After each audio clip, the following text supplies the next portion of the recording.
Dr. Marcus Allen stares through the observation window at his terrified patient, an Andromedan mother, whose iridescent skin has paled to a sickly hue, her large eyes wide with primal fear at the sight of his predatory human features. The medical bay's monitors paint a grim picture. Both she and her unborn child are dying. "Please, you must understand," the Andromedan medical officer says, mandibles quivering. "We cannot perform surgery. The very concept of cutting into another being, even to heal them." He trails off, antennae drooping in distress. The combat trauma surgeon has treated countless alien species during his tenure on Earth's first joint human-alien deep space station, but this case is unprecedented. No human has ever operated on an Andromedan before. The diplomatic implications alone make his palms sweat. The patient, Paya, is the daughter of a high-ranking Andromedan diplomat. The station's medical sensors continue their relentless countdown. Without immediate intervention, mother and child have less than 3 hours left. The nearest Andromedan medical facility is days away. Dr. Allen watches Paya through the window, noting how she instinctively shrinks away when she catches his eye. The Andromedans, only recently discovered by humanity, evolved from prey animals. Their entire civilization developed around avoiding conflict and harm. Their doctors can diagnose but cannot cut, cannot cause pain even to save a life. The station's bright medical lights reflect off Paya's translucent skin, highlighting her tall, willowy frame. Her large eyes, adapted for spotting predators, remain fixed on him. To her, his forward-facing eyes and sharp canines mark him as a hunter, a threat to be avoided at all costs. Yet he's her only hope.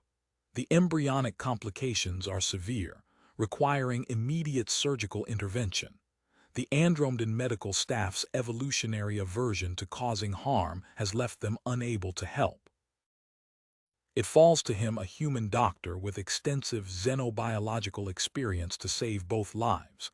He checks the diagnostic display again. The political stakes couldn't be higher. This single case could define human-Andromedan medical relations for generations to come. But more importantly, 2 lives hang in the balance. Dr. Allen straightens his white coat and moves toward the door. He has minutes to convince a terrified prey species to trust a predator with her life and the life of her unborn child.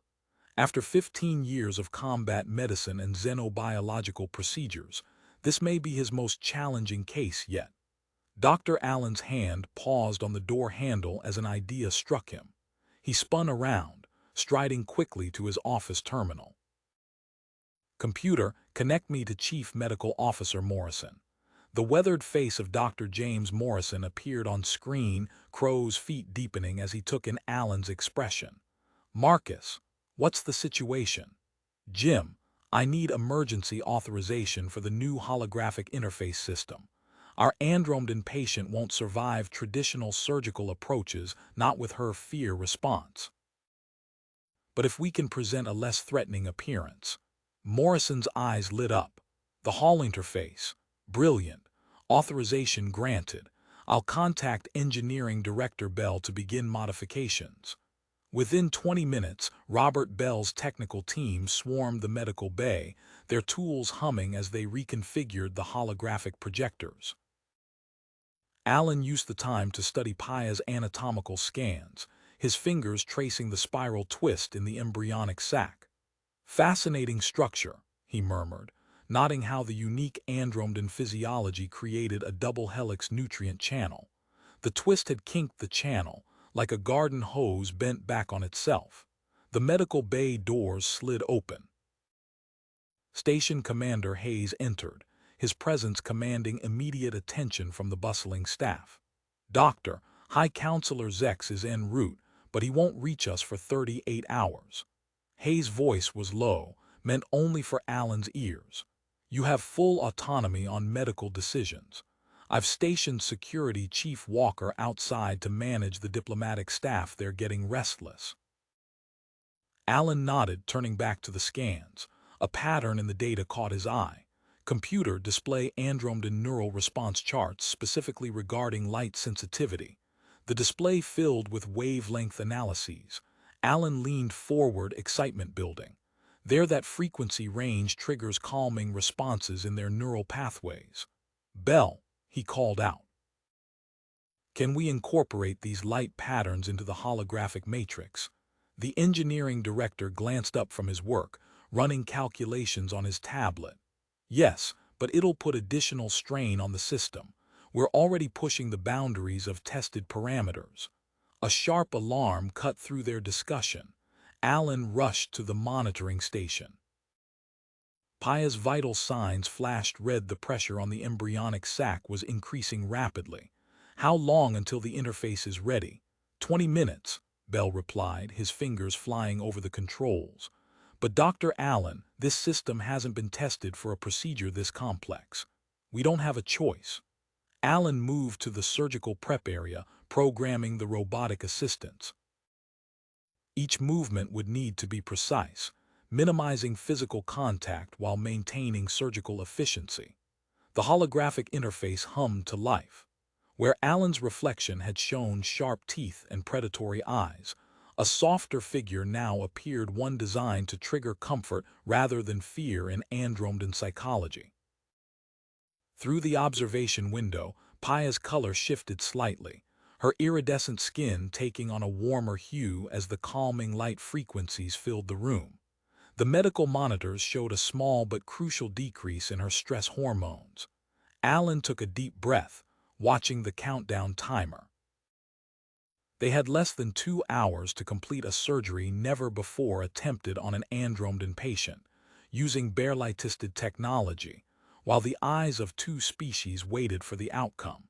He activated the surgical suite's sterilization protocols. The robotic assistants moved into position, their arms gleaming under the modified lights.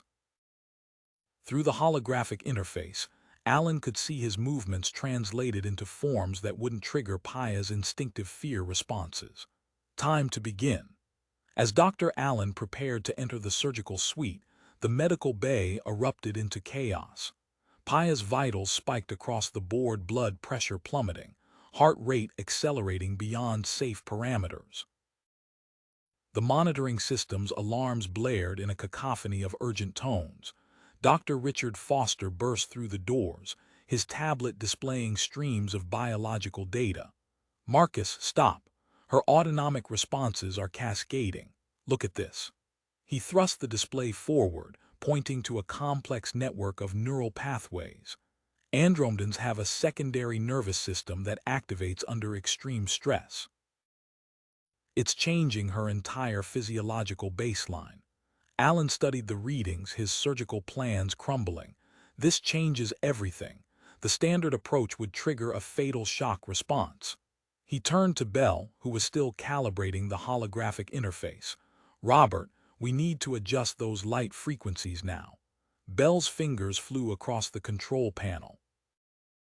The calming lights shifted to match the new biological data, but the holographic matrix flickered, Dr. Allen's predatory features bleeding through the carefully constructed peaceful avatar.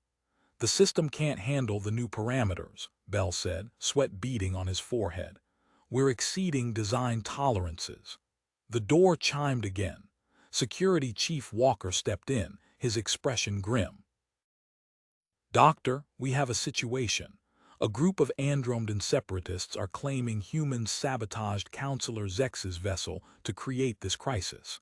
They're broadcasting their accusations across all emergency channels. Commander Hayes' voice crackled over the intercom. I'm dealing with the political fallout, but you need to know we're getting calls for an immediate investigation from 3 different Andromedan systems. Allen barely registered the growing diplomatic crisis, his attention fixed on the monitoring station, where an unexpected pattern emerged. Each time the holographic interface malfunctioned, Paya's secondary nervous system readings showed brief moments of stabilization. Wait, he said, moving closer to the display. Robert, trigger another holographic fluctuation. The interface flickered and the pattern repeated. Paya's vital signs improved slightly when she saw Alan's true form. It's the authenticity, Alan realized. Her secondary nervous system is responding to genuine human empathy, even though her primary system triggers fear responses. Robert, can you blend the avatar with my actual appearance? Create a hybrid that maintains the calming frequencies but allows for real emotional expression. Bell nodded, already implementing the changes. It'll take a few minutes to recalibrate. Doctor. Morrison approached with another crisis. Marcus, we're critically low on compatible blood substitutes. I've got every ship within range searching their supplies, but he gestured at the dwindling stocks. I'm attempting to modify human synthetics, but it's never been done under emergency conditions. The countdown timer blinked ominously. 90 minutes remained before permanent damage would occur to both mother and child. Alan watched the monitors as Bell's team worked on the holographic interface. The embryonic sacs pressure continued rising, threatening to cut off vital nutrient flow entirely. Dr. Foster, Alan called out, keep analyzing that secondary nervous system. I need to know exactly what triggers positive responses. He turned to the surgical prep area, modifying the robotic assistance movement patterns to account for the new biological data. Dr. Morrison, how long until we know if the modified blood substitutes are viable? 20 minutes for preliminary compatibility testing. Alan nodded, calculating variables. The holographic interface stabilized, showing his features softened by the calming frequencies while maintaining recognizable human expressions. Through the observation window, he saw Paya's iridescent skin ripple with uncertainty as she processed this new visual input. The maternal monitoring system chimed a warning. The embryonic sac's twisted nutrient channel had constricted further. They were running out of time. Begin surgical prep, Alan ordered. Robert, maintain power to the holographic interface at all costs. Dr. Foster, continue monitoring both nervous systems. Dr. Morrison, the moment those blood substitutes show any promise, we need them ready. He approached the surgical suite's entrance, watching the hybrid hologram mimic his movements. In the reflection of the sterilization chamber's glass, predator and prey merged into something entirely new, something that might bridge the gap between their species, if they survived the next hour. The moment Dr. Allen's hand touched the surgical suite's door panel, warning klaxons blared through the medical bay. Red indicators flashed across the environmental control display as the specialized xenobiological air mixture began fluctuating wildly. Atmospheric stabilizers failing, the computer announced. Xenobiological life support systems compromised. Bell swore under his breath, splitting his attention between the holographic interface controls and the environmental readouts. Wilson. He barked into his comm. Get to environmental control. Manual regulation required. Now. Through the observation window, Paya's skin rippled with distress, its iridescent surface darkening as the air mixture shifted.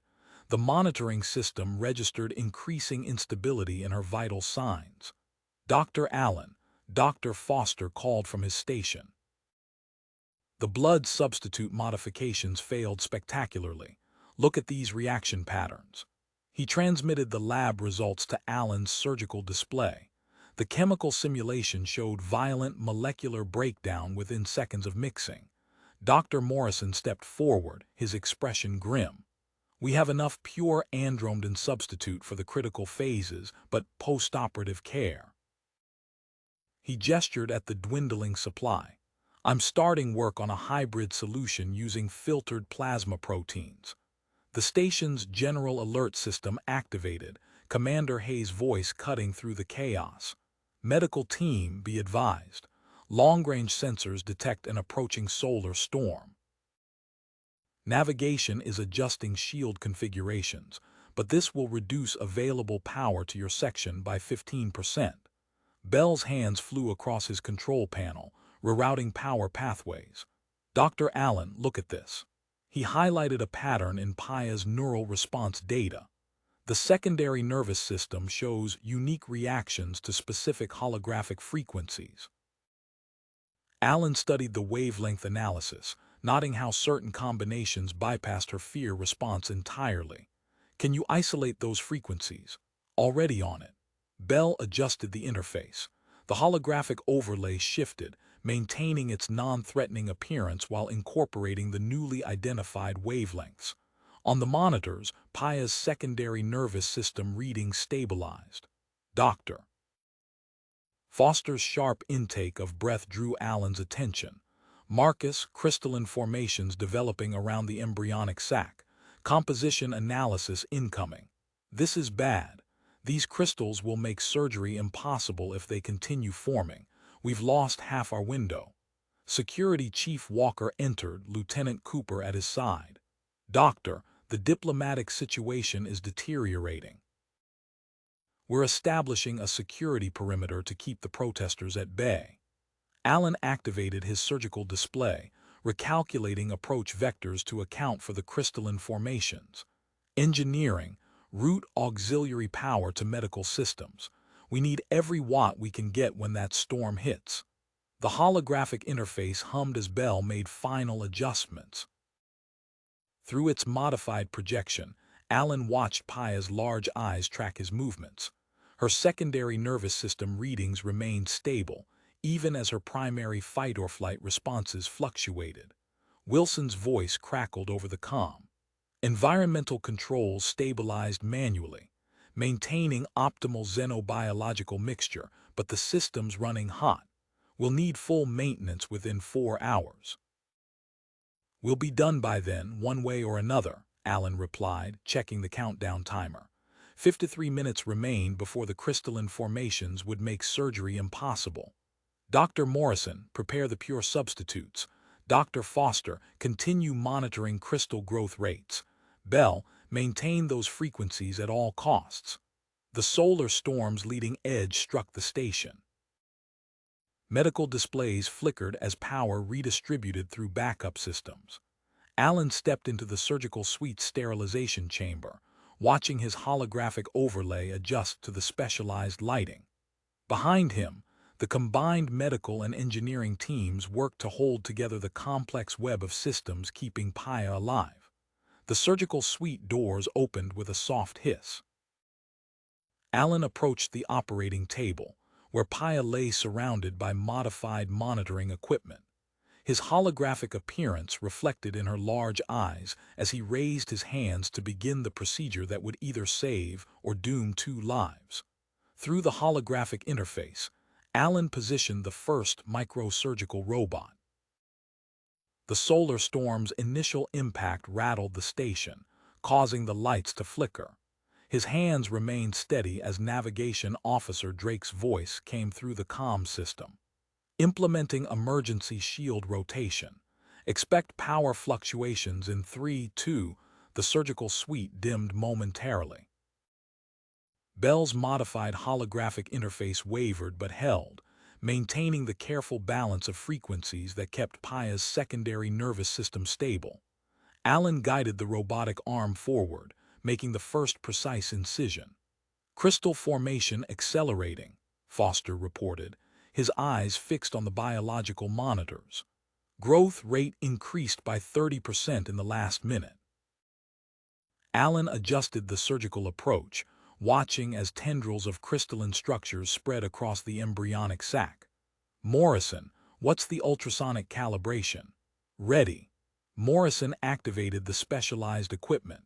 High-frequency pulses targeted the crystals, dissolving them into fine particles that the filtration system immediately captured. Wilson's voice cut through the concentrated silence. Dr. Allen, environmental shows unusual readings. Human stress pheromones in the filtration system. Foster straightened at his monitoring station. Look at this response curve. Her secondary nervous system. It's stabilizing further. The pheromones are acting like androgen calming agents. Maintain current atmospheric levels, Allen ordered, focusing on the microsurgical display. The robotic arms moved with precision, creating temporary nutrient channels around the twisted embryonic sac.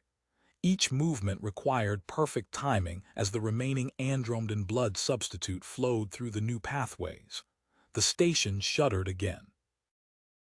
Warning indicators flashed across Bell's control panel as power levels dropped. Sarah Bell's voice came through the engineering channel, rerouting power from auxiliary systems, maintaining critical medical functions at 93%. Security breach attempt at Environmental Control Access Point C, Lieutenant Cooper reported. Separatist faction trying to override safety protocols. Commander Hayes responded immediately. Security Officer Rodriguez, take your team to reinforce that position. No unauthorized access to life support systems. Allen kept his attention on the surgical interface as the embryonic sac slowly responded to the temporary nutrient channels. The crystalline fragments from Morrison's ultrasonic treatment swirled in the surrounding fluid, catching the specialized lighting in prismatic patterns. "Dr. Foster," Allen called out, noting changes in the neural readings. "The dissolution products are interfering with her secondary nervous system." Foster's fingers flew across his console, autonomic responses becoming erratic. The crystal fragments are binding to neural receptor sites. The holographic interface flickered as another power surge hit the station. Robert Bell cursed softly, his hands dancing across multiple control panels. "Sarah, I need more power to the medical grid." "Routing emergency reserves now," his daughter responded. "But we're approaching critical strain on the backup systems." Allen guided the surgical robots through the delicate process of correcting the embryonic sac's position, racing against the degrading neural stability. The dissolved crystals continued to spread through Paya's system, each particle threatening to trigger a cascade of autonomic responses. "Morrison, can we filter these fragments?" Allen asked, watching the neural readings continue to deteriorate. "Not with standard equipment." Morrison studied the chemical analysis on his display. "But if we modify the blood substitute filtration system." A security alert blared through the medical bay as more Andromedan diplomatic staff arrived outside. Through the observation windows, Allen glimpsed the growing crowd, their iridescent skin reflecting the emergency lighting in waves of agitated color. The solar storm intensified, sending another power surge through the station's systems. Sarah Bell's voice betrayed her strain as she fought to maintain stability. Primary power grid showing signs of cascade failure. Implementing emergency protocols. Allen focused on the microsurgical display, watching as the embryonic sac responded to his adjustments. The temporary nutrient channels held, but the spreading crystal fragments threatened to undo everything they'd accomplished. Each passing second brought them closer to a full autonomic cascade that would endanger both patients. The holographic interface hummed as Robert Bell made another adjustment, matching the frequencies to Paya's changing neural patterns. Through the specialized lighting, Allen could see the subtle shifts in her iridescent skin signs of her body, fighting against the crystal contamination, even as it responded to their efforts to save her child. A sharp spike appeared on Foster's neural monitoring display. "Dr. Allen, secondary nervous system showing severe disruption patterns. The crystal dissolution is triggering an autonomic cascade." The unborn child's vital signs fluctuated in sync with Paya's neural disturbances. Allen studied the readings through his surgical interface, noting the distinctive electrical patterns that indicated an impending crisis. The dissolved crystal fragments had crossed the embryonic barrier. "Standard neural stabilizers are incompatible with her physiology," Morrison announced, pulling up biochemical analyses. "We need Dr. Peterson in here now." Peterson arrived within minutes, his tablet displaying molecular models of human neural stabilizers. "We can modify these compounds to match Andromedan neural chemistry, but the synthesizers need precise calibration, with current power levels." He gestured at the fluctuating power readings. Robert Bell's hands paused over his control panel. We can't maintain both the holographic interface and molecular synthesis at full power. The grid won't handle it. Then we make room, Sarah Bell's voice came through the comm. Commander Hayes, requesting authorization to disable artificial gravity in non-essential areas. We can redirect that power to medical. Hayes responded immediately. Authorization granted. All personnel prepare for variable gravity conditions. Warning tones sounded throughout the station as gravity disabled in sections. Rodriguez's voice cut through the alerts. Security breach. 3 separatists in maintenance shaft B7 approaching medical bay environmental controls. Cooper, seal all access points, Walker ordered. Teams Beta and Gamma intercept in Zerog conditions. Allen kept his focus on the microsurgical display as new crystal formations appeared in Paya's bloodstream. The structures grew with frightening speed, threatening to block vital circulation paths. "Wilson," Allen called out, nodding a pattern in the scanner data. "These formations, they're responding to our equipment's M frequencies. Can you modify the surgical instruments to generate controlled pulses?" Wilson moved to the equipment arrays. "Reconfiguring emission patterns now.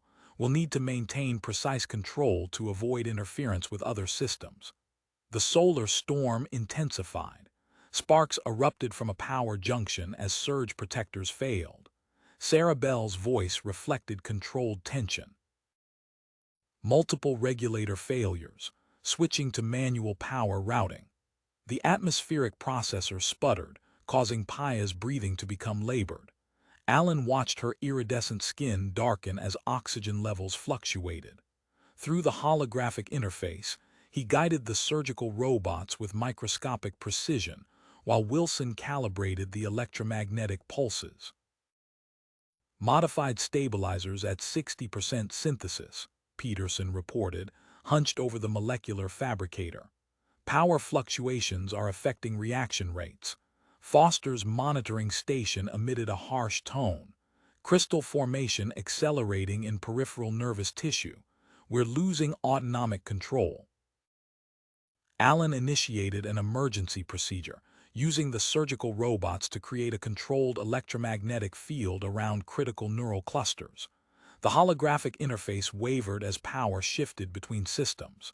"Maintaining critical frequencies," Bell confirmed, his fingers dancing across multiple control panels. "But we're pushing the grid to its limits." Security alarms blared again. Cooper's voice came through. "Separatists attempting to breach emergency seal on level 3. Zerog conditions are slowing our response teams." The crystal formations in Paya's bloodstream began to pulse in rhythm with the modified electromagnetic fields. Allen adjusted the surgical robot's positions, establishing a pattern of pulses that slowed the growth of new structures. "Peterson's status on those stabilizers?" Allen asked, watching the neural readings continue to deteriorate. 80%. Power stabilization is critical for final synthesis phase." Sarah Bell's voice cut in, "Rerouting emergency backup power through tertiary systems. It's not pretty, but it should hold." Allen guided the robots through a series of precise movements, maintaining the electromagnetic barrier around Paya's most vulnerable neural pathways while carefully avoiding the embryonic sac. Each adjustment required perfect timing as power levels surged and dipped with the solar storm's intensity. "New crystal formations appearing in the cerebral region," Foster reported. "The electromagnetic fields are holding them back, but we're losing ground." Through the holographic interface, Allen could see the microscopic battle playing out in Paya's neural tissue.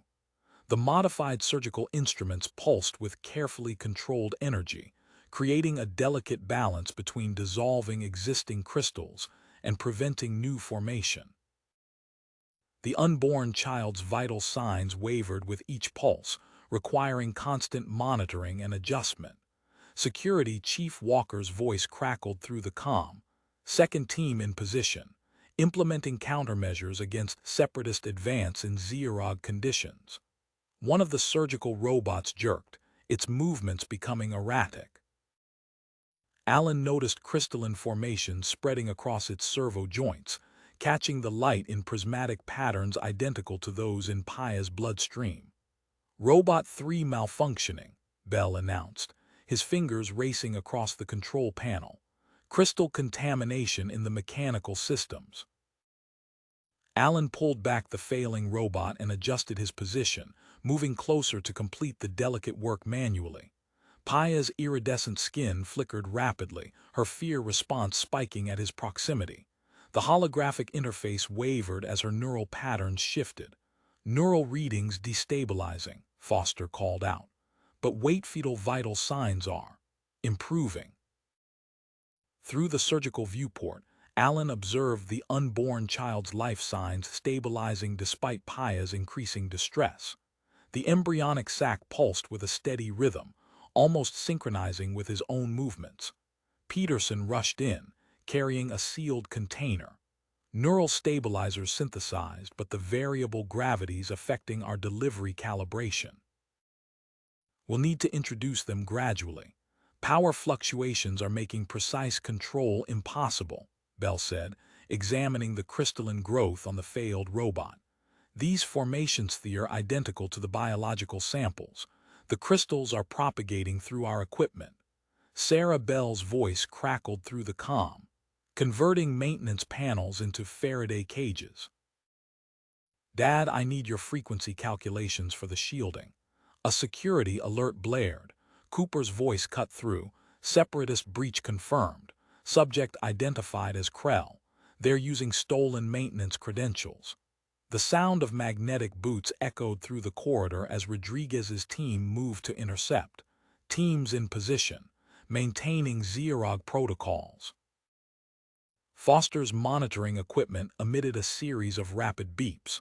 Doctor, these crystal formations are responding to both our M fields and biological signatures. It's some kind of evolved defense mechanism. Alan studied the neural readings, noting the correlation between the crystal growth patterns and his proximity to Paya. The defense systems targeting any perceived threats to the child.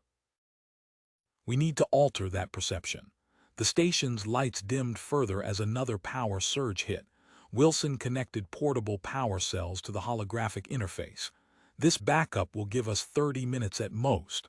All non-essential systems powered down, Hayes announced. Redirecting everything we can to medical. Morrison's voice carried an edge of urgency. Neural stabilizers are creating crystalline chains. They're approaching the fetal nervous system. Alan adjusted the surgical field, watching the microscopic chains form and spread. Each pulse of the electromagnetic field caused the crystals to shift and realign. He modified the pulse frequency, matching it to the rhythm he'd observed in the embryonic sac. Foster, monitor these harmonic patterns, Alan directed. The child's own neural frequency might be the key to breaking down these chains without compromising stability. The backup power cells hummed as Wilson rerouted emergency power. Sarah Bell's voice came through between bursts of static. Faraday shielding at 60% coverage. Critical systems isolated. A crash echoed from the corridor, followed by the sound of magnetic boots engaging. Rodriguez reported, Krell's team attempting to breach emergency seals, implementing countermeasures. Alan kept his focus on the microscopic battlefield before him, carefully manipulating the surgical tools as crystal formations continued to spread.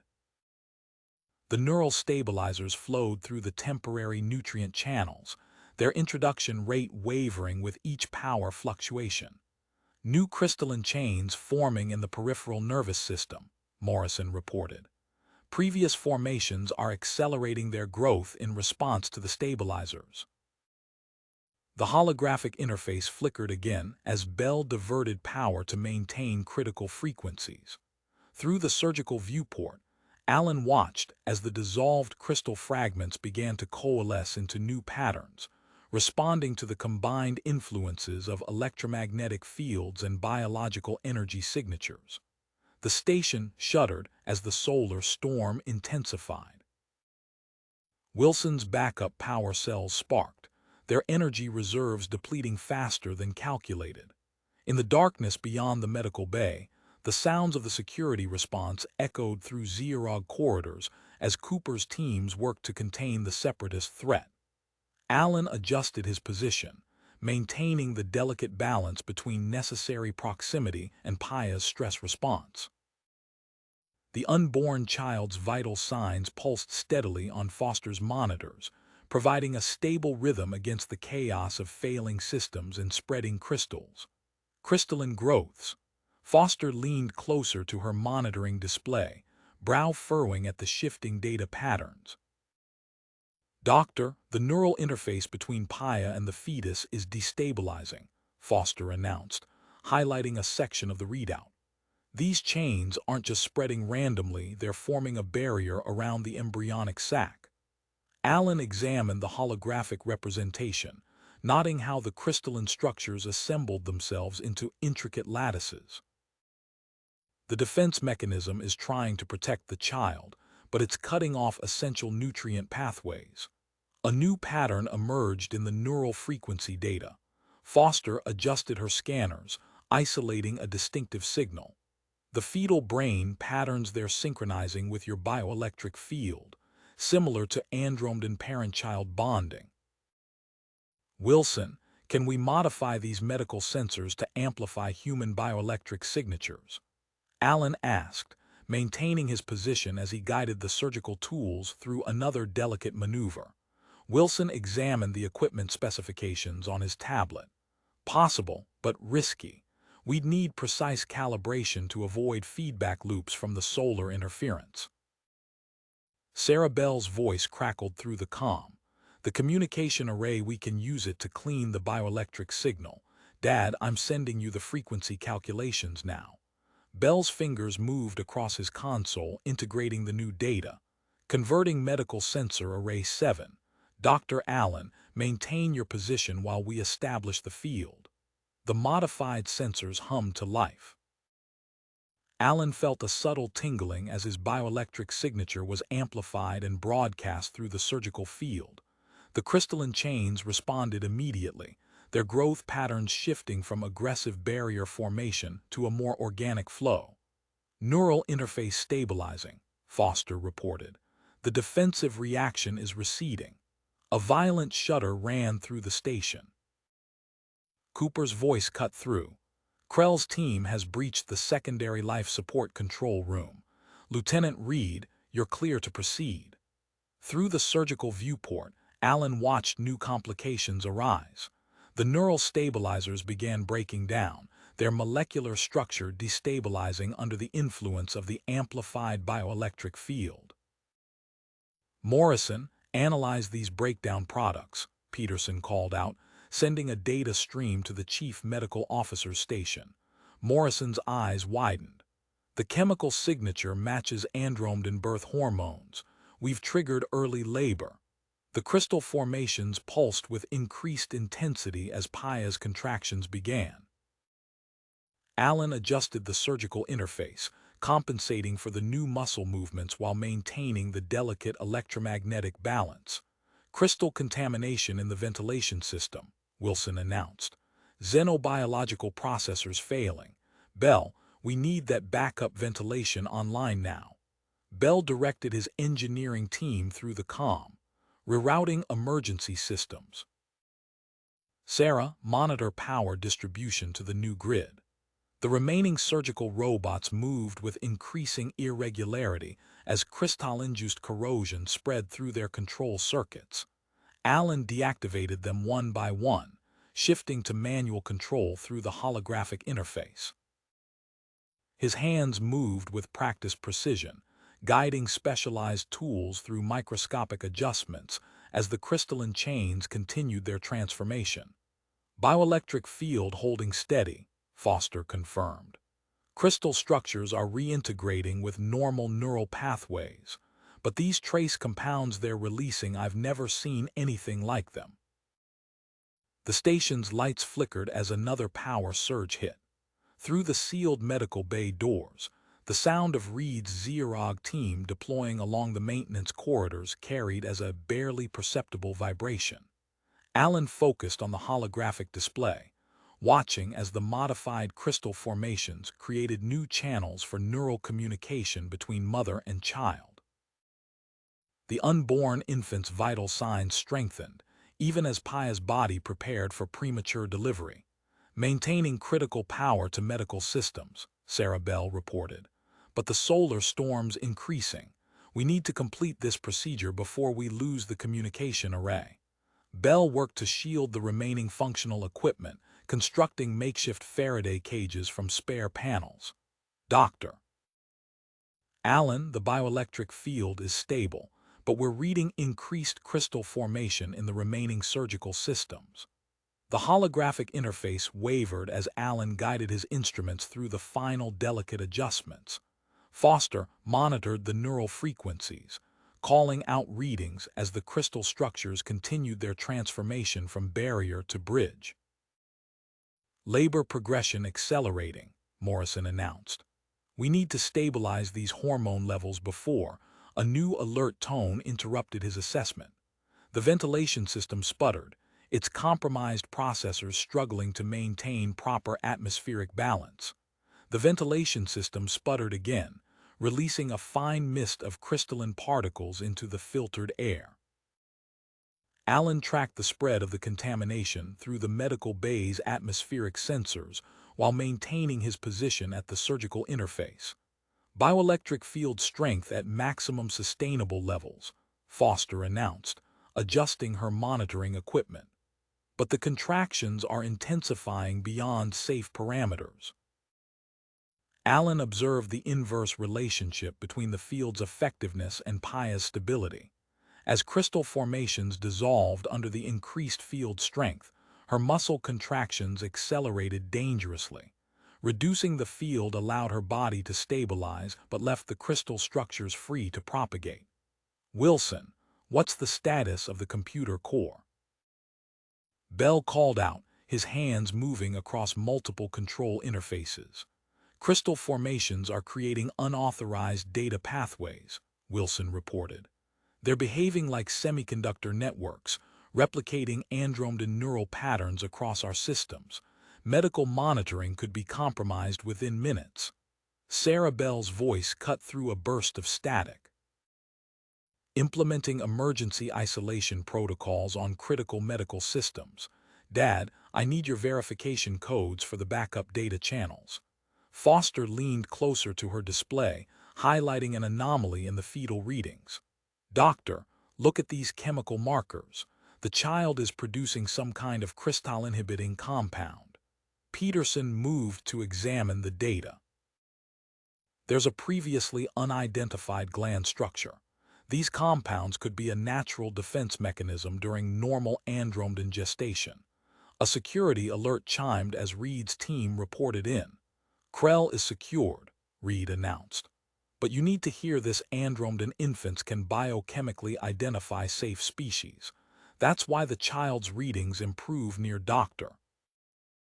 Allen despite the mother's fear response. Allen adjusted his surgical approach, using this new information to modify the bioelectric field's frequency.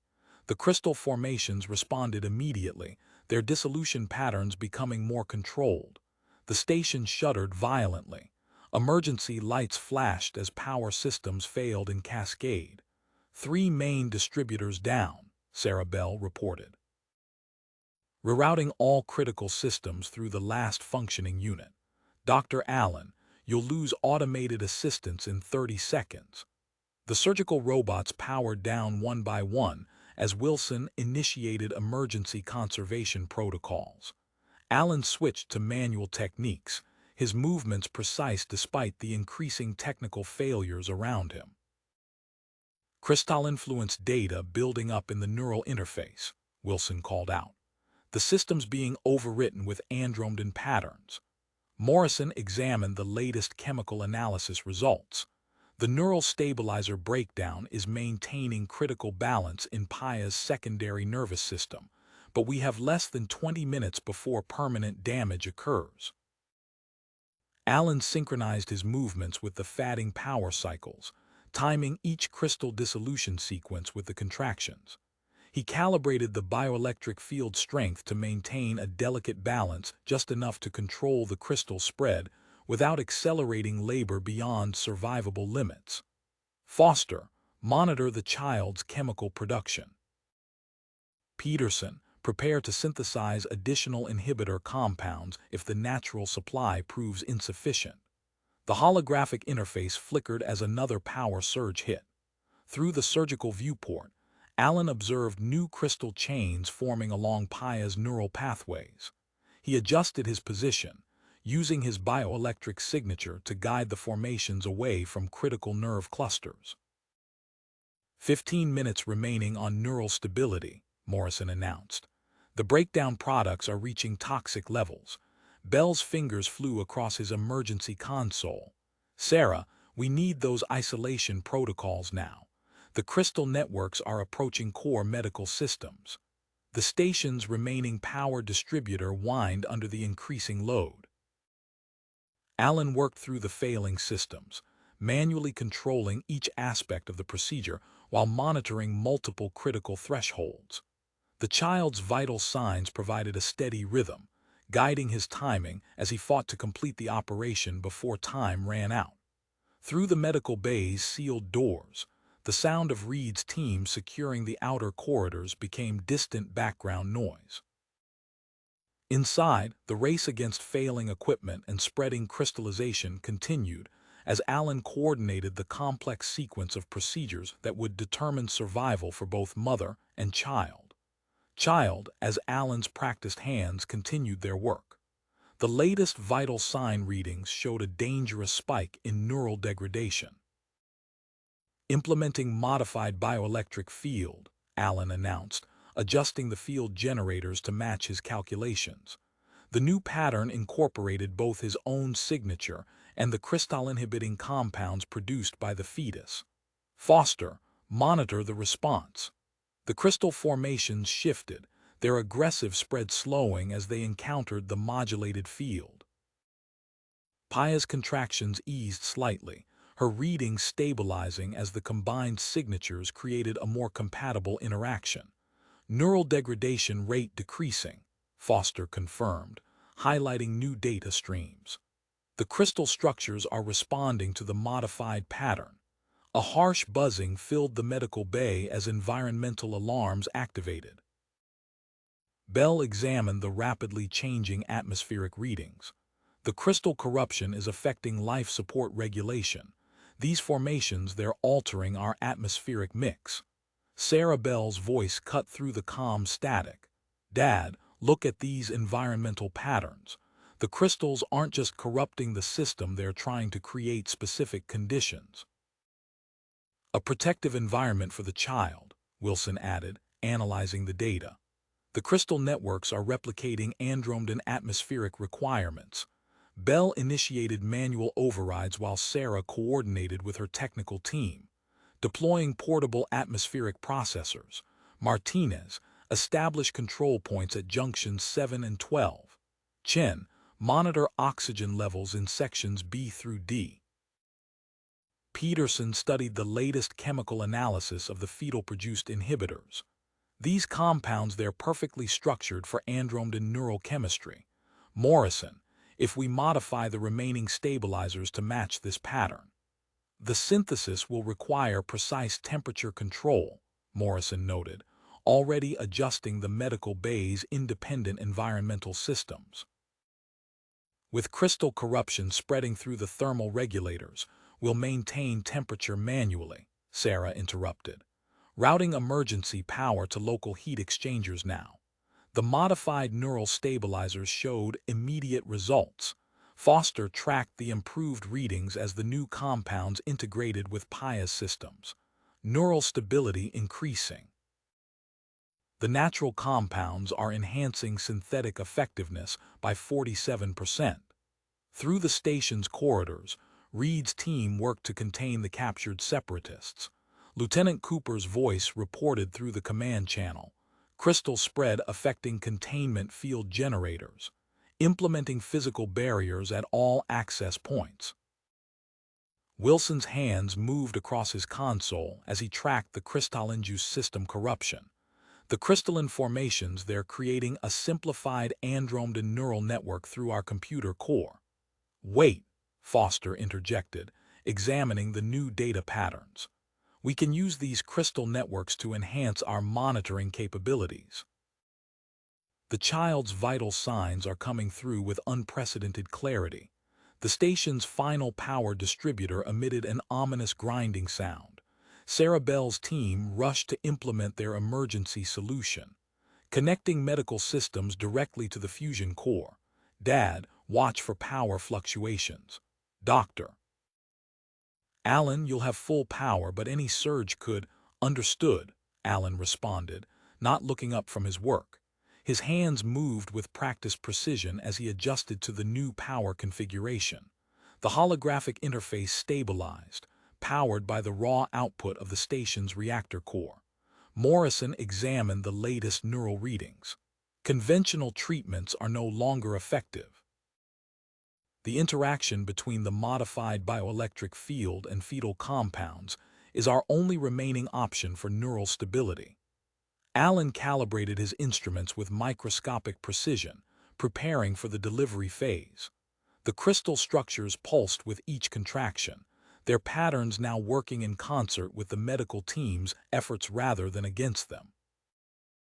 "Portable atmospheric processors holding at 92% efficiency," Sarah reported. "Backup units deploying to compensate." Foster tracked the complex interplay of bioelectric fields, crystal formations, and neural readings across her displays. Field modulation stable, crystal spread contained within acceptable parameters. The fusion core's energy thrummed through the medical bays systems as Alan began the final phase. Each movement required perfect coordination between the technical and medical teams, their efforts synchronized despite the failing equipment and degrading station systems. "Beginning delivery sequence," Alan announced, his focus absolute as he guided his instruments through the crystalline-laced tissue. The modified bioelectric field maintained its protective envelope around mother and child, while the new neural stabilizers worked to preserve critical pathways. Through the chaos of failing systems and crystal-corrupted computers, the steady rhythm of 2 heartbeats provided a constant reminder of what was at stake. A sharp spike in Paya's vital signs drew Alan's attention. Her contractions had accelerated beyond sustainable levels, threatening to overwhelm the carefully maintained balance they'd achieved. "Neural pathway degradation increasing," Foster announced, her fingers racing across the biomedical interface. "Secondary nervous system showing signs of imminent collapse." A violent tremor shook the medical bay as the fusion reactor connection faltered. Sparks erupted from a nearby power coupling as crystalline formations spread through the conduits. "Power stability critical," Bell shouted over the electrical discharge. "The crystal structures are compromising the main connection." Sarah Bell's voice crackled through the comm system, implementing emergency redirect through hull maintenance units. "Martinez, Chen, begin power transfer to external robotics." Alan adjusted his surgical positioning as the medical bay's lights flickered and stabilized. The maintenance robot's power cells created a distributed network across the station's hull, their isolated systems resistant to crystal infiltration. "Unusual activity in the fetal readings," Foster reported, highlighting a new data stream. The crystal-inhibiting gland, its output just increased by 300%. Wilson monitored the effect on station systems. Crystal networks dissolving in the computer core, primary medical functions returning to normal parameters. His display showed cascading green indicators as systems recovered. Chief Walker strode into the observation area, datapad in hand. "Doctor, we've extracted critical information from Krell. The Andromedans, their children, can form permanent biochemical bonds with other species during birth. They imprint on those present as non-threatening. Atmospheric contamination detected, Wilson called out. Dissolving crystals releasing bioactive compounds into life support. Peterson examined the neural stability readings with growing concern. Standard stabilizers losing effectiveness. We need a new approach. Get right in here, Bell ordered through the comm. We need his expertise on xenobiological hormone synthesis. Dr. Wright entered the medical bay minutes later, already reviewing data on his portable terminal. I can synthesize a supporting hormone mixture using the crystal network's neural pattern data. Give me 10 minutes. Alan observed the increasing strain on Paya's systems. The child's vital signs indicated delivery was imminent, but the mother's neural readings bordered on catastrophic.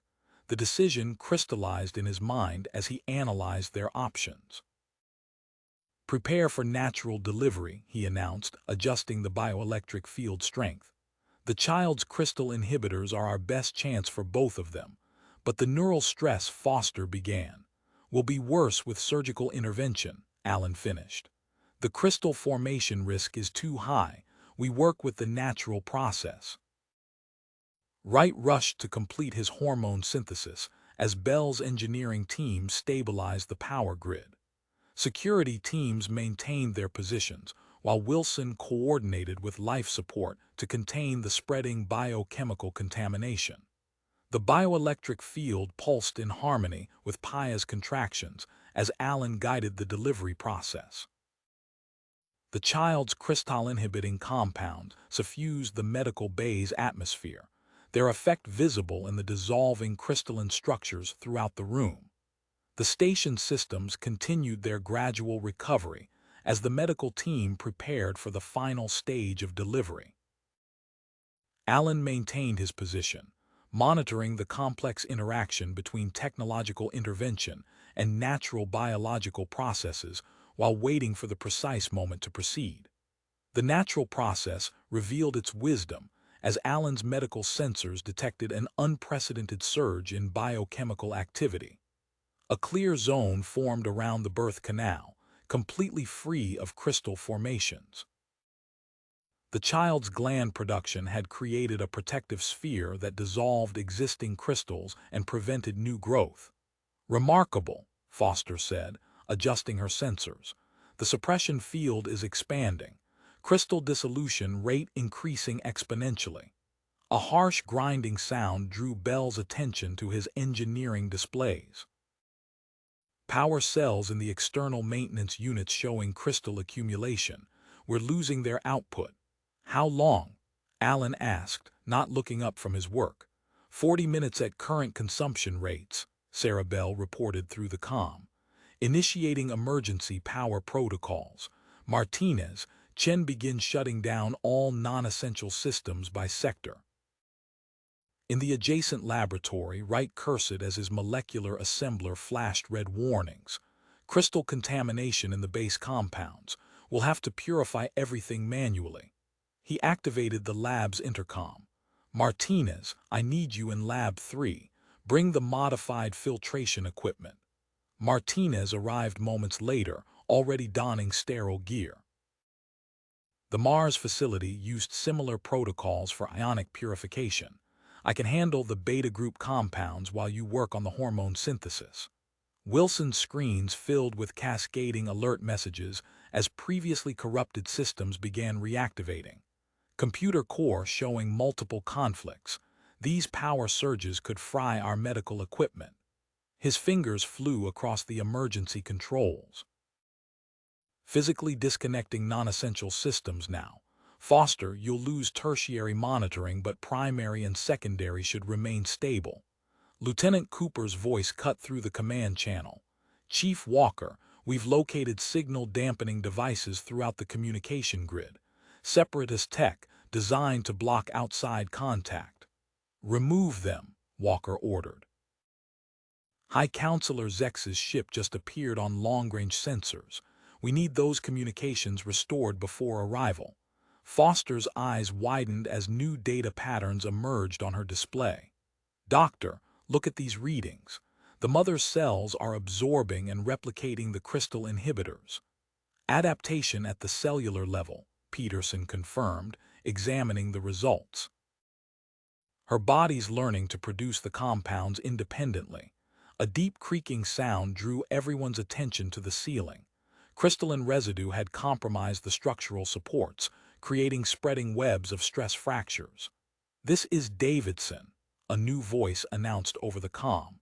"My team's en route with emergency support braces. We'll need 5 minutes to secure the medical bay." Allen maintained his focus on the delivery as Davidson's engineering team worked overhead, their power tools adding to the symphony of medical equipment and failing systems.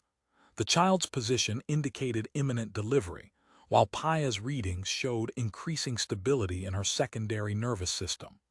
"Final stage of hormone synthesis beginning," Wright reported from the lab. "Martinez, start the purification cycle on batch 7. Sarah Bell's voice remained steady as she coordinated the power distribution. Medical systems now running on dedicated circuits, all non-essential power diverted to critical functions. Davidson's team finished installing the last support brace as Foster announced another surge in crystal-inhibiting compounds. The medical bay's atmosphere cleared visibly as crystalline structures dissolved, leaving behind only the essential equipment Allen needed to guide this unprecedented delivery to its conclusion. The station's fusion core hummed at its lowest stable output, providing just enough power to maintain critical systems. Above them, the reinforced ceiling held steady. Around them, the dissolving crystal formations revealed gleaming medical equipment, and beneath Allen's experienced hands, 2 lives approached a moment of transformation that would reshape their understanding of human andromedan biology. "Beginning final phase," Allen announced, adjusting the bioelectric field strength to match the child's increasing output of inhibitor compounds. The monitors displayed the complex dance of natural and technological elements as they worked in concert to ensure survival. Wright arrived with the completed hormone synthesis as Foster tracked the mother's rapidly evolving biological adaptations. Through the observation window, Walker watched the approach of High Counselor Zex's vessel, its sleek form growing larger against the backdrop of stars. Movement against the starfield caught Bell's attention. High Counselor's vessel accelerating to emergency speed, ETA 12 minutes. A sudden cascade of readings on Foster's display drew Allen's focus back to the delivery. The child's crystal-inhibiting compounds surged through Paya's system, creating luminescent patterns beneath her skin as new neural pathways formed. The medical sensors tracked an intricate web of connections developing between mother and child. These readings. Foster adjusted her instruments. The inhibitor effect is amplifying through some kind of feedback loop. Allen observed the dissolution of crystal structures accelerating around them. The child's compounds are integrating with her neural network. We need to proceed now, while the natural protection is at its peak. A violent shudder ran through the station. Sarah Bell's voice crackled over the comm. Multiple maintenance robot failures, crystal accumulation in their power cells. The medical bay lights flickered ominously. Implementing Emergency Protocol 7, Martinez, Chen helped me disconnect the medical bay from main power. Wright rushed in with a sealed container. Hormone synthesis complete, but a power surge sent sparks flying from the delivery system's interface. The device sparked and went dark. "Damn, we'll have to use pressure injectors." "How long on power?" Allen asked as Sarah's team worked to route emergency power through portable fusion cells. 30 minutes at most, she replied.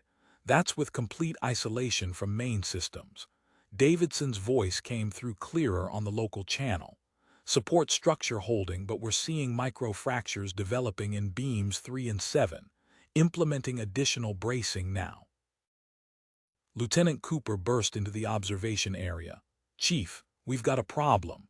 Separatists contacted the High Counselor they're claiming we're conducting forced experiments."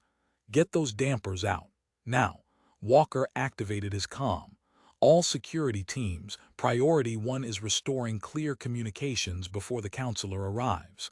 A new set of readings caught Foster's attention. Doctor, look at these neural patterns.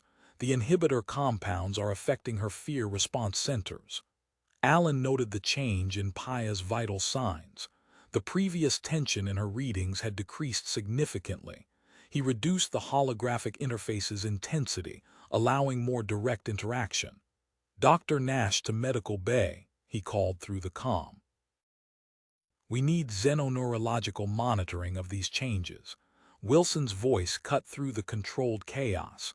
Sterile field generators showing signs of crystalline-juice degradation. He turned to the environmental specialist who had just arrived. Dr. Wang, we need those portable units operational. Already on it, Wang replied, directing his team to position emergency sterilization equipment around the medical bay's perimeter. The child shifted position, forcing Alan to adjust his approach. He maintained careful pressure on the bioelectric field generators while Wright administered precisely timed doses of the hormone cocktail. Dr. Nash arrived and immediately began analyzing the neural readings. Fascinating, she said, examining the temporary pathways forming between mother and child. I've never seen this level of neural integration in andromedan physiology. A support beam groaned overhead as Davidson's team rushed to reinforce it. Sarah Bell's voice remained steady as she reported, 25 minutes of power remaining. All non-essential systems are dark. Through the observation window, High Counselor Zex's vessel grew larger, its sleek form now clearly visible against the stars. Walker coordinated with Cooper's teams as they worked to restore proper communications, racing against the approaching diplomatic crisis. Alan focused on guiding the delivery through its final phase. The child's position had stabilized, and Paya's readings showed unprecedented stability despite the intense neural changes occurring throughout her system. The temporary pathways pulsed with bioelectric activity as mother and child maintained their protective connection. Crystal dissolution rate dropping, Foster announced. Neural pathway degradation beginning in outer sectors. Understood. Alan adjusted his instruments with microscopic precision. The window of opportunity was closing, but the natural protections would hold long enough they had to. Above them, the reinforced ceiling creaked under crystalline-juice stress as Davidson's team added emergency supports. Around them, Wang's portable sterilization units hummed at maximum output while Wright prepared another dose of the hormone cocktail. Sarah Bell's voice cut through the tension. 20 minutes of power remaining. Fusion cells holding steady at minimal output. The High Counselor's vessel continued its rapid approach as Cooper's team reported progress on the communication systems. Through it all, Alan maintained his focus on the intricate dance of technology and biology unfolding before him, knowing that every second brought them closer to both success and potential disaster. A piercing alarm cut through the medical bay as Paya's next contraction registered far beyond predicted parameters. Alan's instruments tracked a massive surge in the child's biochemical output, expanding the crystal-free zone with unprecedented speed. Crystal dissolution accelerating exponentially, Foster reported, adjusting her sensor arrays. The compounds on her screens flickered as dissolving crystals released bursts of stored energy. Sarah Bell rushed to the power distribution panel. Energy discharge from crystal breakdown interfering with the fusion cells, attempting to stabilize output. Her fingers flew across the controls as another surge rippled through the system. Dr. Allen, Wang called out from his station. Sterilization, units experiencing electromagnetic interference from the crystal energy release. Station Maintenance Chief Thompson burst through the door with 4 technicians. We monitored the power fluctuations, already stripped the storage facilities. His team unloaded sheets of conductive materials. We'll construct Faraday cages around the critical equipment. Wright studied the latest readings from Paya's system. The hormone treatment's interaction with the child's compounds, it's creating a cascading effect. He turned to Alan. The crystal dissolution rate in her tissues has tripled. Standard sensors failing, Nash announced, pulling equipment from a storage locker, switching to analog monitoring systems, less vulnerable to the electromagnetic disruption. She began attaching old-style mechanical sensors to Paya's diagnostic points. The station's comm system crackled to life with an imperious voice. "This is High Counselor Zex. You will grant immediate access to your medical facility." Walker activated his transmitter. "High Counselor, we've discovered evidence of separatist interference. Krell planted false data regarding Chief." Cooper interrupted. "We've recovered encrypted files from the last dampening device, documented proof of Krell's deception. Wilson's environmental monitors flashed red, new chemical signatures in the air supply. The crystal breakdown is releasing bioreactive compounds." "Implementing emergency filtration protocols," Wang responded, redirecting air handling systems. "We need to isolate the medical bay's atmosphere while maintaining Andromedan environmental parameters." Foster's eyes widened as new patterns emerged on her functioning displays. Neural connection forming between Paya and the child. And she adjusted her readings. "Dr. Allen, you're being incorporated into their neural network through the bioelectric field." Allen felt a subtle shift in his awareness as the three-way interface stabilized.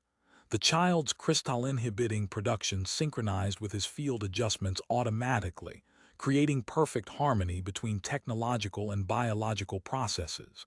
A deep groan echoed through the medical bay. Davidson looked up from his structural analysis. Pressure seal integrity dropping.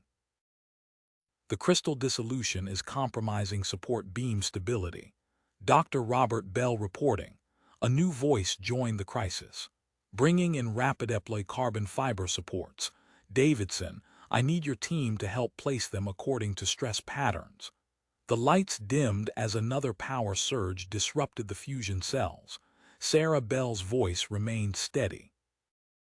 10 minutes of power remaining at current consumption rates. Allen observed the child's position through the neural interface. Perfect alignment for delivery, but the window of opportunity was rapidly closing. He powered down non-essential medical systems, preserving every precious watt of energy. Through the three-way neural connection, he sensed Paya's growing stability despite the intense biological changes. The child's crystal-inhibiting compounds flowed in perfect rhythm with the hormone treatments.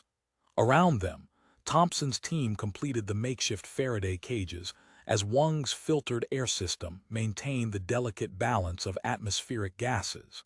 Davidson and Dr. Bell worked overhead, their carbon fiber supports creaking as they took the strain from weakened structural members. Walker continued negotiations with High Counselor Zex, while Cooper's team processed the recovered evidence of separatist deception. The neural interface strengthened, creating new pathways that enhanced the crystal dissolution process.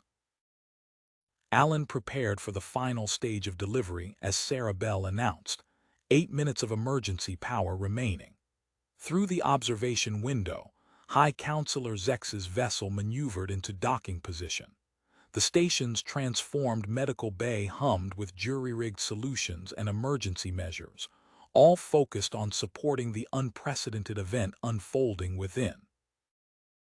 Allen maintained his position, feeling through the neural interface that the crucial moment approached, had arrived, and with it, a surge of fresh bioelectric activity through the neural interface. "Final fusion cell destabilizing," Sarah Bell announced as the overhead lights flickered. Her hands moved across the emergency controls, rerouting through solar arrays. The child shifted into delivery position just as the medical monitors went dark. Through the neural connection, Allen sensed the infant's position with greater clarity than any electronic system could provide. The connection between mother, child, and doctor pulsed with increased strength, compensating for the failing equipment. Hormone absorption rates accelerating, Wright called out. The crystal dissolution is affecting treatment efficacy. A new voice cut through the chaos. Use modified pressure therapy. Dr. Marcus Thorne rushed to Wright's station, already calibrating a deep space trauma unit. We can stabilize the hormone distribution through controlled pressure gradients. The station groaned as another support beam weakened. Davidson directed his team to spray emergency sealant foam along the fracturing seals. Dr. Bell, we need to contain this section before the foam's affecting the sterilization field, Wang interrupted, adjusting his equipment. Electromagnetic interference is increasing. Sarah Bell stripped power cables from a maintenance panel, bypassing regulation systems. Connecting life support directly to solar collection. Sparks flew as she made the connection. It's unstable, but it'll hold. The neural interface surged unexpectedly. Alan felt new pathways crystallizing into permanent connections as Paya's defensive systems adapted to human presence. Dr. Nash tracked the changes with her analog equipment. These pathways, they're not temporary, she reported. Her biology is fundamentally altering its response to human contact. Wilson's voice carried urgency. Pressure doors showing critical stress. The bioreactive compounds are compromising the sealing mechanisms. Emergency systems specialist Reed burst through the entrance. Get me manual control of those doors. We can't let them auto-seal. His team attacked the door controls, bypassing safety protocols. Counselor's vessel initiating emergency docking procedures, Cooper reported through the comm. Walker coordinated with his security team. Rodriguez, work with Barnes in traffic control, slow them down legally. Allen focused on the strengthening neural connection as the child began to emerge. The failing electronics no longer mattered. He could sense every necessary detail through the biological interface. Wright and Thorne maintained precise hormone levels through the pressure therapy system, while Nash monitored the unprecedented changes in Paya's physiology. The solar array power fluctuated wildly. Sarah Bell manually adjusted power flow, balancing critical systems with bare hands on cables that sparked and sizzled. Davidson's team raced to deploy sealant foam ahead of the spreading structural damage, while Reed's engineers fought to maintain manual control of the pressure doors. A final surge of crystal dissolution released a wave of energy through the medical bay. The remaining electronic systems failed completely, leaving only emergency lighting powered by Sarah Bell's jury-rigged solar connection. Through the darkness, Allen guided the delivery using only the neural interface and Nash's analog sensors. The child emerged into Allen's hands just as the pressure seals gave an ominous crack. Davidson's foam expanded across the ceiling, meeting Wang's sterilization field in a crackling interface of energy and chemicals. Reed's team held the pressure doors open through sheer mechanical force as the automatic systems tried to engage. Through the window, High Counselor Zex's vessel completed its final approach to the station. The three-way neural connection pulsed with newfound strength as Allen cleaned and examined the infant. Every touch confirmed the unprecedented biological adaptation. Human contact now registered as familiar rather than foreign in both mother and child systems. Structural integrity at 20%, Davidson reported. Foam holding for now, but the station's docking alert cut through his words as High Counselor Zex's ship made contact with the station. Cooper's team transmitted their evidence of separatist deception, while Walker positioned his security forces around the medical bay's perimeter.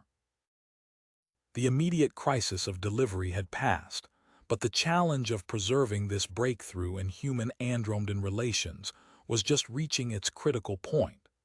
Allen cradled the child, feeling the strength of the permanent neural connection as he transferred the infant to Paya's waiting arms. The medical bay creaked and groaned around them, held together by foam, willpower, and Sarah Bell's dangerous power modification. Through the observation window, the counselor's ship completed its docking sequence. Procedures. The airlock cycled as Alan focused on the newborn in Paya's arms. The infant's crystal-inhibiting glands surged into unprecedented activity at his touch, creating ripples of change throughout the medical bay. Crystal formations in nearby equipment began dissolving at an accelerated rate. "Dr. Allen," Nash called out, checking her analog sensors. "The child's biochemical output is nearly triple our projected levels." A sharp crack echoed through the chamber as another crystal formation dissolved, releasing a burst of stored energy that made the jury-rigged power system spark dangerously. Sarah Bell yanked her hands back from the exposed cables. "Power surge critical. The solar array can't handle this load." She grabbed her comm unit. "Emergency engineering I need. Already here, Doctor." James Harrison strode through the door, carrying modified plasma conduits. "I monitored the power signatures. These should help channel the excess safely." He knelt beside the sparking junction box, fingers flying over the components. Wright's diagnostic panel flashed red. Paya's secondary nervous system destabilizing. Standard postnatal treatments aren't compatible with the neural interface changes. "Move aside." Dr. Richard Palmer pushed through the gathered medical team, his xenobiology kit already open. "I need a complete scan of her modified neural pathways." He extracted specialized sensors from his case, attaching them to Paya's temples with practiced efficiency. The station's comm system crackled. "Walker, this is Dr. Venn from the counselor's vessel. Our crew is experiencing elevated crystal formation. Request immediate quarantine protocols." Cooper activated emergency containment fields around the docking bay. Isolation barriers engaged. Medical teams standing by at decontamination checkpoint Alpha. A loud groan from above drew everyone's attention. Davidson stared at his structural analysis display. "The carbon fiber supports are accelerating the crystal dissolution. They're becoming unstable." He grabbed his comm. "Construction Chief Foster, report to Medical Bay immediately. We need titanium alloy bracing installed." Before the ceiling creaked ominously, Foster's voice responded through the comm. "On my way with a full construction team and emergency bracing materials." Nash's analog monitors registered new patterns. The biological changes in Paya's system they're transferring to the infant through their neural connection. She adjusted her equipment for a more detailed reading. The child's defensive responses to human contact are completely different from standard andromedan patterns. A harsh buzzing filled the air as the atmospheric processors stuttered. Wilson rushed to the environmental controls. Primary air filtration failing. He worked alongside Wang, rerouting systems through auxiliary units. "Wait, these readings don't make sense. The dissolved crystal residue is actually improving filtration efficiency in the secondary units." "Integrating the enhanced components into the main system," Wang responded, his fingers dancing across the control panel. "Establishing hybrid atmospheric processing now." Harrison completed his power modifications, connecting the last plasma conduit. Energy discharge from crystal dissolution now flowing to auxiliary storage. Primary systems stabilizing. Palmer studied his xenobiology readings. Implementing modified treatment protocol for Paya's secondary nervous system. The neural interface changes require careful calibration. He administered a precisely measured dose through specialized delivery equipment. Foster's construction team arrived, hauling sections of titanium alloy bracing. They worked quickly alongside Davidson, replacing the deteriorating carbon fiber supports while avoiding the critical medical equipment below. Through it all, Allen maintained contact with both mother and child, the three-way neural interface providing constant feedback about their conditions. The infant's crystal-inhibiting effect continued to spread throughout the medical bay, creating an expanding zone of stability amid the chaos of failing systems. The quarantine indicator lights flashed as High Counselor Zex's delegation waited in the containment area. Walker coordinated with Dr. Then, establishing protocols to manage the crystal formation crisis among the visiting Andromedans, while Harrison's power distribution system handled the continuing energy releases from dissolving crystal structures. Foster's team secured another support beam as Wang and Wilson fine-tuned their hybrid atmospheric system. The medical bay creaked and hummed with the sound of multiple emergency measures working in concert, each system requiring constant adjustment to maintain the delicate balance between human and Andromedan environmental needs. Wang's eyes widened as his atmospheric monitoring display lit up with unexpected readings. Dr. Allen, the child's presence is affecting the hybrid atmospheric processors. Air composition is shifting. Allen maintained physical contact with both Paya and the infant, sensing through the neural interface as the baby's crystal-inhibiting effect rippled outward. The air around them took on a subtle iridescent quality as the modified life support systems interacted with the dissolved crystal particles. Oxygen saturation increasing, Wilson reported, adjusting controls. The hybrid processors are catalyzing some kind of chain reaction. He gestured to a spreading zone of altered atmosphere visible through the emergency lighting. The dissolved crystals are accelerating in this new air mixture.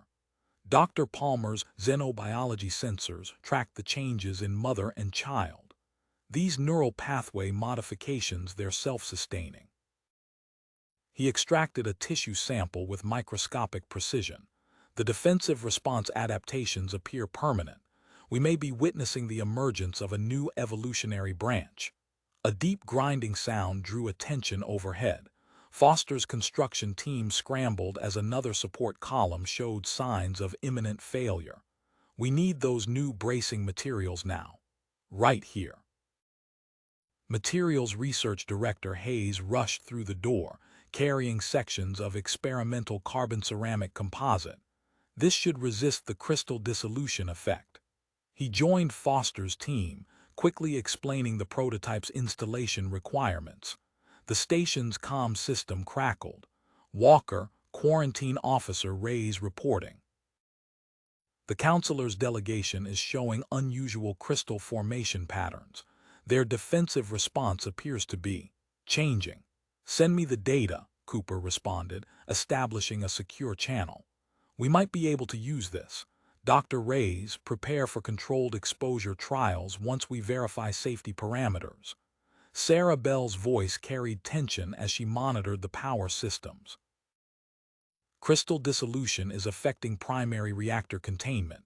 Harrison, already on it. Harrison connected another modified plasma conduit. The energy release pattern is perfect for the reserve cells. We can use this. His fingers flew across the power distribution controls, routing discharge through the new network. Now. The overhead lights stabilized as the excess energy found a safe path through Harrison's modifications. Wilson studied the crystal dissolution readings with growing interest. Dr. Reynolds, are you seeing this pattern? The breakdown sequence looks almost programmed. Fascinating. Dr. Reynolds analyzed the data stream. This could revolutionize our data storage capabilities. Both human and Andromedan systems could potentially, a sharp alarm cut through the air. Dr. Thorne rushed to check a failing diagnostic unit. Crystal formation in the medical equipment. Crawford, we need those protective measures. Dr. Crawford deployed prototype shielding devices around critical medical systems. Based on the child's inhibitor effect, should buy us some time. He adjusted the field strength. Dr. Allen, how's the neural interface holding? Allen focused on the three-way connection. The baby's small fingers curled around his hand as Paya held them both, their shared neural link pulsing with unprecedented stability. Through their connection, He sensed the cascade of changes spreading through the medical bay, crystal structures dissolving, atmospheric composition shifting, and equipment adapting to new operational parameters. Hayes secured another section of composite bracing, while Foster's team reinforced the primary support columns. The altered atmosphere continued to spread, creating a bubble of enhanced stability within the medical bay's chaos.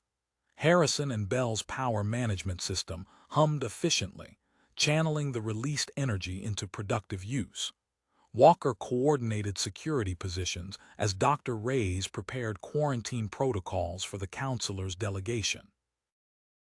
The research team gathered data, documenting each unprecedented development for future study. Through it all, the child remained the calm center of the storm, each touch catalyzing new changes that rippled through the station's systems. Through the monitoring window, Dr. Palmer's eyes widened as his xenobiology sensors detected an unprecedented pattern. Dr. Allen, the crystal-inhibiting compounds from the infant they're propagating through the air filtration system. The quarantined andromedans are showing cellular changes. Dr. Maria Reyes pressed her hand against the observation glass, studying the readouts from the containment area. Confirmed. Their defensive responses are shifting, nothing like standard andromedan patterns. Allen maintained physical contact with mother and child while examining Reyes' data. We need a controlled exposure protocol. Dr. Miller. Dr. Frank Miller strode to the monitoring station, his expertise in andromedan biochemistry immediately evident as his fingers flew across the sensor controls.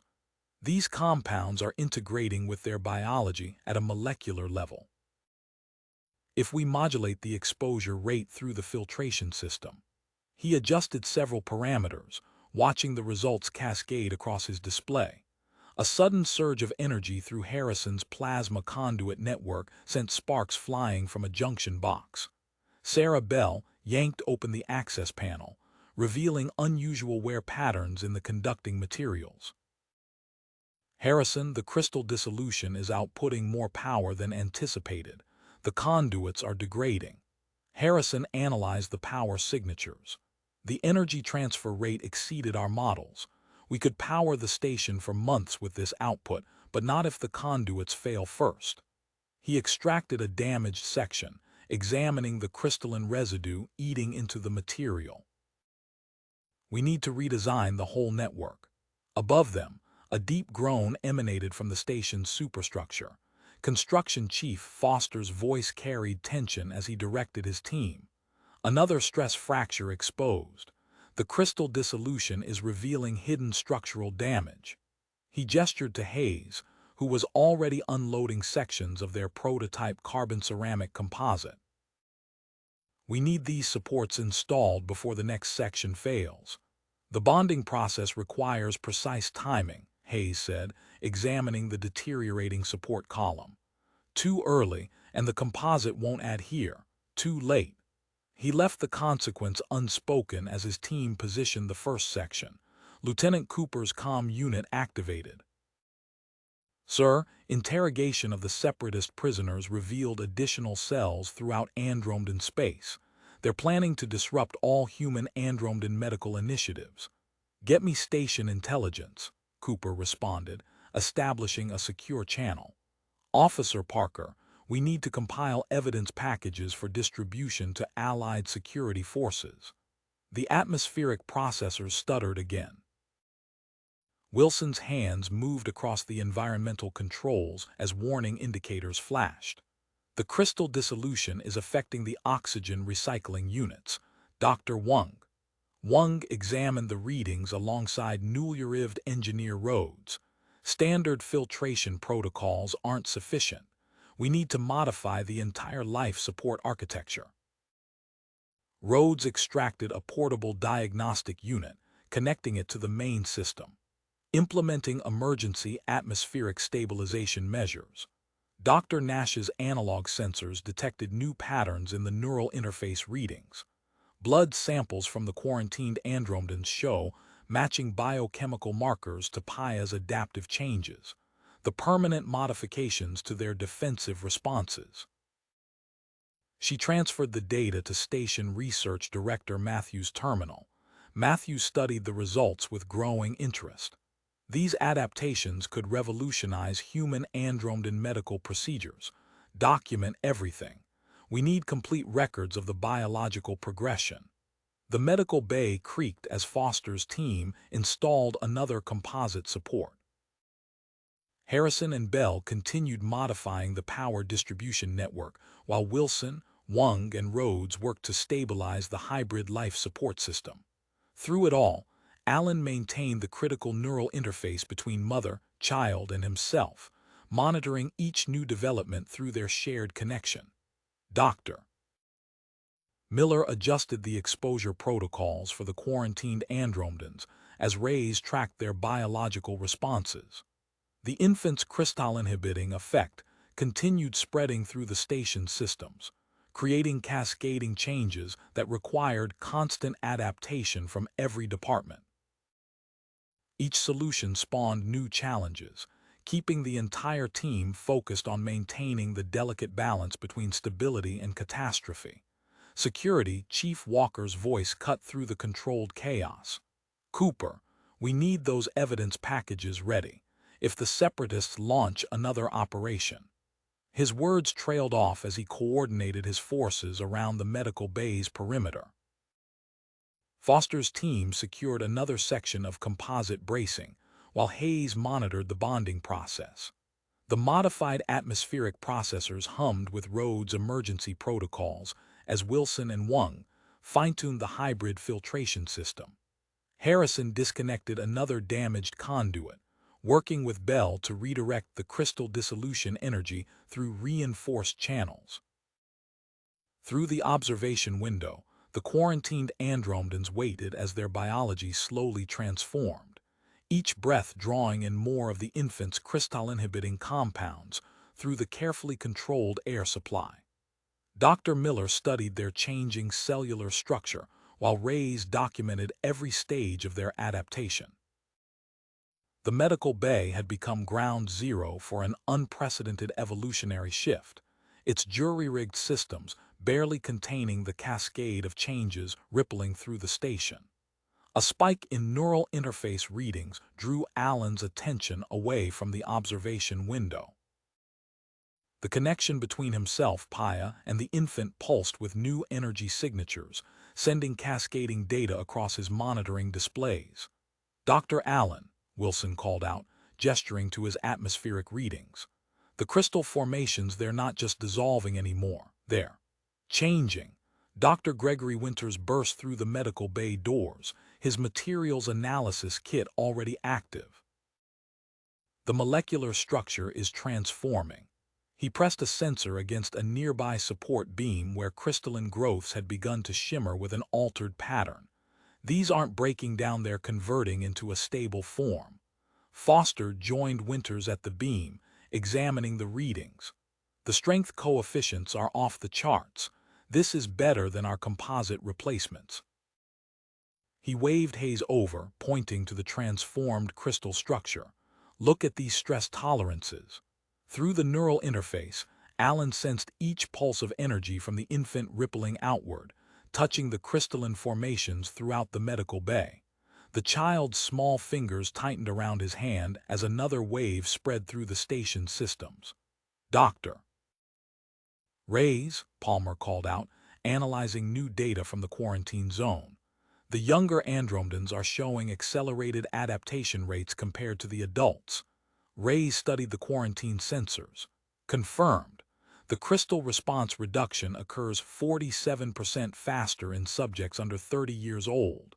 She transmitted the data to Palmer's station. "We'll need age-stratified treatment protocols." A shower of sparks erupted from the modified power network. "Harrison," Bell called out, racing to contain the surge. "The storage capacity is maxed out." "Tors," Harrison shouted to the newly arrived power expert. "We need your containment expertise. The dissolution energy is exceeding safety parameters." Michael Tors connected his diagnostic array to the plasma network. rerouting power through experimental buffer zones. His fingers flew across the controls. Bell, adjust the storage matrix to match these frequencies. The security station lit up with urgent alerts. Walker activated his comm link. Cooper, Parker's intercepted critical intel. The Separatists were coordinating with cells throughout Andromeda space. Sending you the decryption key now, Parker transmitted. These attack plans target every major human Andromedan medical facility in the sector. Cooper began compiling the evidence. We'll need this ready for High Counselor Zex. The defensive response modifications could change everything. A critical medical monitor flickered and died. Dr. Crawford examined the device, consulting with Dr. Thorne. The crystal inhibitor effect is spreading to non-crystalline systems. He extracted a circuit board, revealing unusual degradation patterns. We need to shield these components differently. The standard isolation protocols won't work, Thorne agreed, already modifying another set of monitoring equipment. We'll have to rebuild the sensor arrays from scratch. Wilson's atmospheric analysis revealed unexpected patterns in the transformed crystal structures. Dr. Reynolds, the converted materials are showing quantum-level storage properties. Dr. Anderson arrived at Reynolds' workstation, quantum diagnostic tools in hand. These patterns could revolutionize our processing capabilities. He connected his equipment to the station's computer core. The crystal transformations are creating natural quantum states. The infant stirred, sending another pulse through the neural interface. Allen maintained his focus on the connection while monitoring the cascade of changes sweeping through the medical bay. Each system adaptation triggered new challenges, keeping the entire team working at maximum capacity to maintain stability. Torres and Harrison raced to contain another power surge, while Bell reconfigured the storage matrices. Foster and Winters documented the transformed crystal structures as Hayes analyzed their potential applications. Through it all, the steady pulse of the neural interface provided a rhythm to their efforts, each wave of energy bringing new changes to the station's systems and the quarantined Andromedans beyond. Allen monitored another pulse through the neural interface as Dr. Winters' analysis equipment beeped with new findings. The materials scientist stepped back from the crystalline formations, his eyes widening. These structures, they're not just stable, they're integrating with the station infrastructure. Winters pressed his sensor array against a support beam where the transformed crystals pulsed with a subtle inner light. The molecular bonds are strengthening the existing materials. Foster moved closer, examining his diagnostic readout. Confirmed. Load-bearing capacity has increased by 317% in sections where the crystal lattice has fully formed. He gestured to Hayes. The composite bonding is accelerating. Through the observation window, Dr. Ven's transmission from High Counselor Zex's vessel displayed urgent data. Medical Officer Ven reporting our younger crew members are showing rapid atmospheric adaptation, similar patterns to your quarantine subjects. Dr. Ray's fingers flew across her console, creating new exposure protocols. Implementing age-stratified quarantine zones.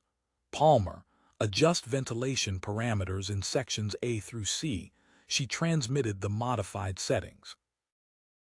Will accelerate exposure for subjects under 30 while maintaining reduced concentrations for older individuals. A sudden surge illuminated the power conduits as Bell called out from her station. The crystal structures are integrating with the plasma network. She activated her comm. Dr. Lawrence, we need you in Medical Bay 2 immediately. Power Systems Integration Specialist Lawrence arrived moments later, connecting his specialized diagnostic array. Fascinating. The crystal lattice is forming natural power transmission pathways. He worked with Torres to adjust the flow rates. We can use this to increase efficiency, but we'll need precise control protocols. Security alert, Parker's voice cut through the activity. Decoded separatist communications indicate embedded operatives on station, implementing elevated protection measures. Walker's security team moved into position around the medical bay's perimeter as Richardson, their newly arrived security consultant, analyzed the decoded data. Standard infiltration pattern: they'll target environmental systems first. He highlighted several access points on the station schematic.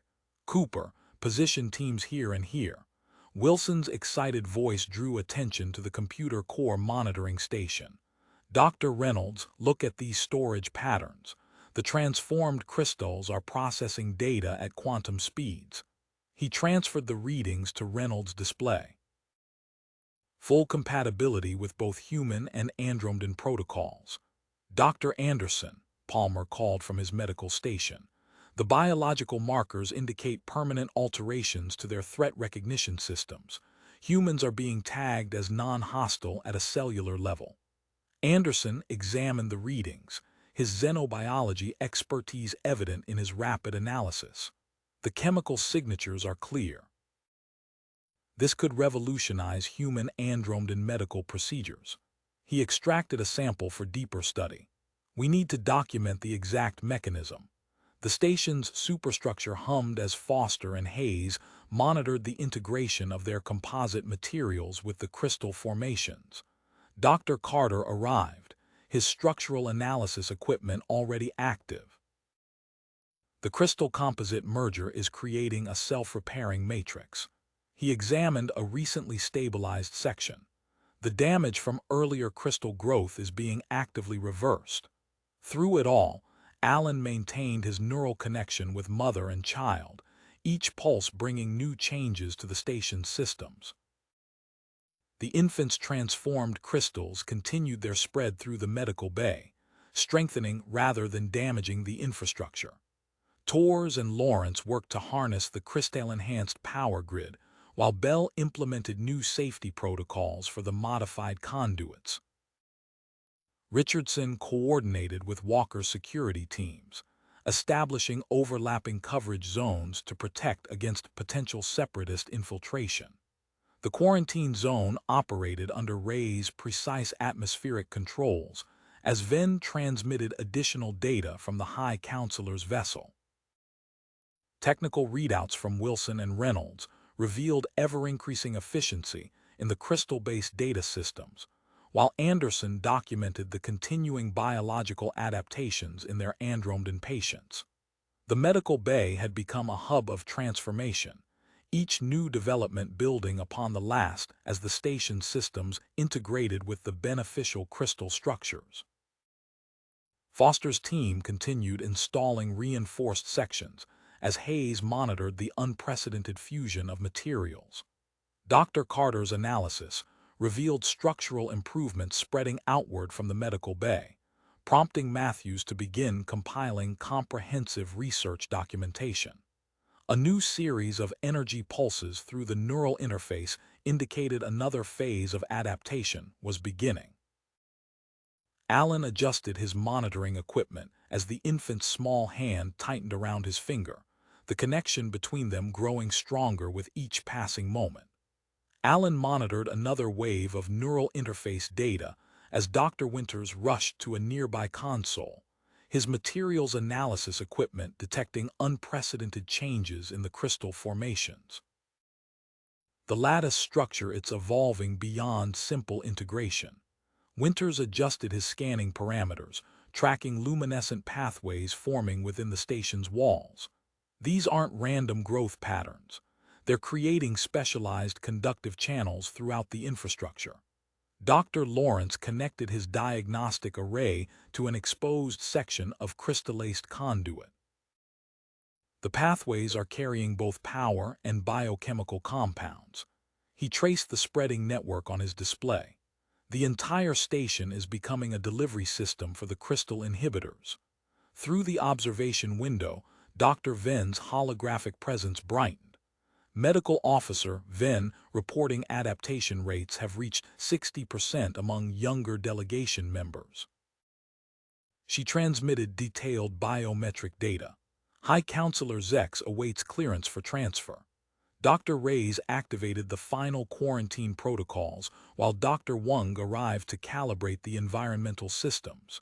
Initiating atmospheric transition sequence, Wang announced, fingers dancing across environmental controls. Maintaining optimal compound saturation for Zex's arrival. A sudden fluctuation in artificial gravity drew Bell's attention. Dr. Lawrence gravity field instability detected in sections 12 through 15. Dr. Richard Morgan entered the control center, already analyzing the gravitational readings. The crystal integration is actually improving field coherence. He adjusted several parameters. Power draw has decreased by 27% while stability has increased.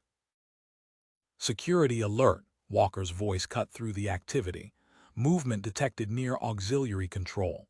The main display showed thermal signatures approaching critical systems. Richardson studied the pattern. Classic separatist approach vectors. They're targeting life support before Zex's transfer. He highlighted several junction points. Lieutenant Cooper, secure these locations immediately. Major Henderson arrived with additional security personnel, deploying portable shield generators. Implementing enhanced defense protocols. No one approaches critical systems without Level 5 clearance. Dr. Palmer's excited voice drew attention to the medical monitoring station. The biochemical adaptations there affecting the crystal structures themselves. He displayed microscopic imagery of crystal formations interacting with tissue samples. The modified lattice exhibits therapeutic properties for both species. Dr. Stevens activated emergency research protocols. Document everything. This goes beyond simple atmospheric adaptation. He directed his team to collect samples from key formation sites. At the computer core, Wilson and Reynolds worked frantically as data streams flowed through crystal matrices. Transfer complete, Wilson announced. Medical database operating at triple capacity through the new crystal storage system. Dr. Harrison examined the results. Implement similar upgrades across all critical systems. Priority to life support and power management. Foster's engineering team detected new activity in the structural supports. The composite materials are self-replicating, he reported, scanning a section of reinforced bulkhead. Dr. Peterson, we need your expertise here. Dr. Peterson arrived with specialized molecular imaging equipment. The crystal carbon matrix is strengthening damaged areas automatically. He documented the process. This could revolutionize station construction methodology. Through it all, Alan maintained his neural connection with Paya and the infant. Each pulse brought new changes, the station systems adapting to accommodate the spreading crystal network. The medical bay hummed with activity as teams prepared for High Counselor Zex's arrival. Bell coordinated with Lawrence to stabilize the enhanced power grid, while Morgan fine-tuned the improved gravity systems. Henderson's security teams took position at critical junctions, guided by Richardson's tactical analysis. Stevens and Palmer documented the therapeutic crystal formations, as Harrison oversaw the integration of crystal-based data systems throughout the station. Another wave of neural interface data washed over Allen as Wang adjusted the atmospheric controls. The infant's small hand remained firm in his grasp, while the transformed station continued its evolution around them. The neural interface readout shifted, displaying complex branching patterns that mirrored the successful connection between the three of them. Dr. Winters stepped closer to his console, eyes widening as he processed the new data. These neural-like formations there replicating the interface pathway. He transferred the analysis to the main display. The crystal structures are creating permanent channels for human andromed medical integration. Dr. Reyes examined her latest quarantine data. Adaptation rates have reached 80% among delegation members. She adjusted several environmental parameters. Dr. Wang initialized the graduated pressure system for High Counselor Zex's transfer. Wang's fingers moved across his control panel with practiced precision. Implementing pressure gradients now. Medical bay atmospheric conditions will maintain optimal levels during first contact. The environmental readouts displayed a cascading series of green indicators as each zone achieved its target state. A sudden surge of energy drew Bell's attention to the power management console. Crystal integration has doubled our power efficiency. She transmitted the readings to Dr. Lawrence, all systems showing unprecedented stability. Lawrence coordinated with Morgan at the gravity control station, implementing enhanced power protocols through critical systems. Morgan nodded, adjusting gravitational field parameters. Medical facilities first, then life support.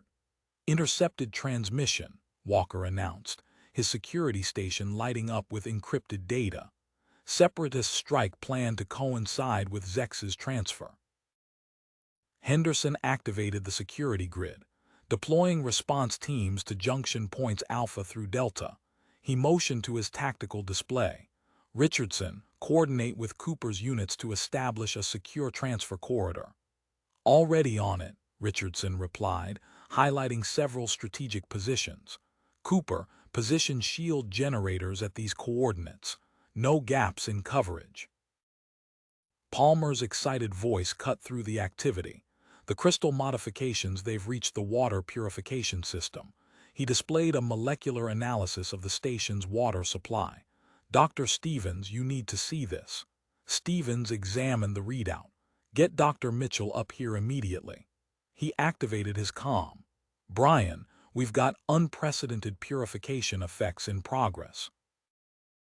The crystals are actively processing contaminants while adding beneficial compounds for both species. Wilson's hands flew across his keyboard as crystal-based processors came online. Processing capability has increased by an order of magnitude. He glanced at Reynolds. The environmental management algorithms are running at peak efficiency. Implement similar upgrades across all medical monitoring systems, Harrison directed from his station. Priority to life support integration protocols. Foster's engineering team reported from the lower levels. The crystal carbon matrix is creating specialized support structures. He transmitted structural scans to Hayes and Peterson. Load distribution has improved by 400% in affected areas. Peterson analyzed the data through his molecular imaging equipment. These formations could revolutionize station construction. He documented the self-replicating patterns. Hayes, note the stress distribution patterns in sections 17 through 22. The medical bays systems hummed with newfound efficiency as the crystal network continued its integration. Allen maintained his neural connection while monitoring the expanding interface patterns throughout the station. Through the observation window, the quarantine zone's atmospheric controls shifted in preparation for High Counselor Zex's arrival. Security teams moved into position along the transfer corridor as Richardson coordinated their deployment through encrypted channels. The station's enhanced systems processed environmental data at unprecedented speeds, while the crystal structures continued their beneficial spread through critical infrastructure. Bell's power management readings showed another spike as Lawrence and Morgan implemented the improved protocols across primary systems. The medical bay's enhanced capabilities stood ready for the upcoming diplomatic transfer, while Henderson's security forces maintained vigilant watch for separatist activity. Allen detected a new pattern forming through the neural interface as the station-wide crystal network. Allen's observation of the neural pattern formation halted as multiple alerts flashed across the monitoring stations. Security Chief Walker's hands flew across his console, tracking unauthorized access attempts spreading through auxiliary systems. 3 distinct intrusion points detected, Walker announced, mapping the security breaches. Separatist signatures confirmed in maintenance sectors 7, 12, and 15. Major Henderson activated emergency protocols from his security station. initiating targeted lockdown sequence. Reinforced barriers sealed off compromised sections while maintaining the designated transfer corridor. Lieutenant Cooper, deploy teams to these coordinates. The medical bay's crystal-integrated sensors pulsed with new data. Cooper studied the enhanced readings. Sir, we're picking up distinct biological markers.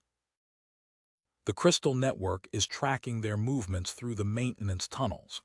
Captain Michael Blackwood stepped into the control center, immediately accessing the environmental system's data. The crystal enhancement gives us an advantage. He highlighted several junctions on the tactical display. We can use atmospheric controls to contain them without risking casualties. At the power management station, Bell's monitors registered multiple disruption attempts. They're targeting life support power distribution. She tracked cascading system responses. Wait, the crystal network is automatically rerouting power flow. Confirmed. Dr. Lawrence analyzed the power signatures. The integrated crystals are creating bypass circuits faster than they can compromise them. He transmitted the data to Dr. Thomas Grant, who had just arrived at the auxiliary power control station. Grant's fingers danced across his console, implementing adaptive shield algorithms. The crystal matrix is actually learning from their attack patterns. A sudden fluctuation rocked the quarantine zone. Dr. Wang's environmental readouts flashed warning indicators. Pressure gradient destabilizing. Separatists are attempting to disrupt the transfer conditions. Activating emergency stabilizers, Dr. Mitchell called from the water purification controls. Crystal-enhanced filtration maintaining optimal parameters. Dr. James Fletcher arrived at the atmospheric control station, immediately establishing backup environmental systems. Redundant controls online will maintain stable conditions for the counselor's transfer. Alan's neural interface equipment registered a spike in activity. Paya's neural patterns shifted, synchronizing with the station's expanding crystal network. Dr. Palmer rushed to analyze the readings. The interface is generating a compatible biological template, Palmer reported, transferring the data to Dr. Stevens. This could revolutionize human andromed medical integration. Stevens began documenting the breakthrough while coordinating with the medical team. The crystal formations throughout the medical bay pulsed with increasing intensity. Construction Chief Foster's voice cut through the activity. Separatists attempting to destabilize structural reinforcements in Section 20. His engineering team's scans revealed unexpected results. The crystal carbon matrix is actively countering the damage. Dr. Richard Cooper arrived at Foster's position with specialized scanning equipment. The composite material strength has increased by 200% in affected areas. It's adapting to resist their methods. Wilson and Reynolds worked in tandem at the computer core, their enhanced systems tracking digital intrusion attempts. Located primary access points, Wilson reported. Crystal processing network allowing precise containment. Implementing targeted cyberdefense protocols, Dr. Daniel West announced from the newly established security station. The crystal matrix glowed as it integrated the enhanced protection measures. Security teams moved through the station's corridors, guided by the crystal network's biological tracking system. Captain Blackwood coordinated with Richardson, using environmental controls to systematically isolate the separatist agents. The medical bay continued its transformation as new crystal formations spread through critical systems. Alan maintained his connection with Paya and the infant while monitoring the strengthening neural patterns. Through the observation window, the quarantine zone's atmospheric controls stabilized under the enhanced crystal network's influence. A cascade of alerts flashed across Walker's security displays as the separatist agents launched their coordinated strike. Multiple breaches detected in maintenance sectors 3, 8, and 11, he announced, tracking the intrusion patterns. Biological signatures indicate 12 additional operatives. Henderson's fingers flew across his tactical console, implementing crystal-enhanced containment protocols. Sealed barriers slid into place throughout the affected sectors, while the medical bay's enhanced sensors mapped the infiltrators' movements in real time. The crystal network pulsed with new data as Richardson coordinated with Blackwood at the tactical station. "Vector teams through junction points Charlie and Echo," Richardson directed. "The crystal sensors are giving us their exact positions." Lieutenant Cooper's security teams moved with practiced efficiency through the station's corridors. "Team 1, converge on Maintenance Shaft 7, Cooper ordered through the encrypted channel. "Teams 2 and 3, flank and contain." A warning klaxon sounded as multiple power signatures destabilized. "They're targeting the reactor subsystems," Bell called from her station, "attempting to trigger cascade failures in sectors 12 through 15. The crystal network is compensating," Lawrence reported, watching new power pathways form across his display. "Crystalline conduits are forming faster than they can disrupt the existing grid." Grant's hands moved rapidly across his console, implementing adaptive shield protocols now. The station's power grid stabilized as crystal-enhanced systems redirected energy through newly formed channels. Near the quarantine zone, the environmental systems fluctuated. Wang studied the shifting atmospheric readings with growing amazement. "The crystal matrix is self-regulating," he reported, creating isolated environmental zones optimized for both species. "Confirmed," Fletcher added from the atmospheric control station. "Pressure gradients are maintaining perfect stability. The transfer corridor is secure for the counselor's approach." In the medical bay, Allen monitored the strengthening neural patterns through his interface equipment. The crystal formations pulsed with increasing intensity as new data flowed through the expanding network. Stevens appeared at his side, analyzing the latest biological readings. "The adaptation effect is spreading through the Andromedan population," Stevens noted, transferring the data to a newly arrived specialist. "Dr. Reed, your analysis." Reed examined the complex patterns of biological change. "The younger subjects are showing accelerated integration rates. This matches the theoretical models, but the speed of adaptation exceeds all projections." A tremor ran through the station as separatist agents attempted to compromise key structural points. Foster's engineering team responded immediately. "Crystal carbon composites are reinforcing affected areas," he reported. "Structural integrity improving by 200%. Hayes directed his attention to a series of forming nodes throughout the station's framework. "The crystal matrix is creating reinforced junction points at critical stress locations," he observed. "Dr. Cooper, confirm these readings." Cooper's scans revealed an intricate lattice of crystalline supports spreading through the station's superstructure. "The composite material is actively distributing structural loads. They can't destabilize the framework." At the computer core, Wilson tracked multiple intrusion attempts through the crystal-enhanced systems. "Separatist cyber attacks detected in medical and life support networks," he reported to Reynolds. "The crystal processors are identifying and blocking each attempt." "Implementing enhanced security protocols," West announced, integrating the crystal matrix's adaptive properties into the station's cyber defenses. "All critical systems protected." Through the medical bay's observation window, Allen watched as High Counselor Zex's delegation approached through the secured transfer corridor. The station's enhanced systems hummed with newfound efficiency, while security teams maintained their protective positions. Crystal formations pulsed with steady light throughout the medical facility, their network spreading beneficial changes through every system they touched. Paya's neural patterns shifted, synchronizing more deeply with the expanding crystal matrix.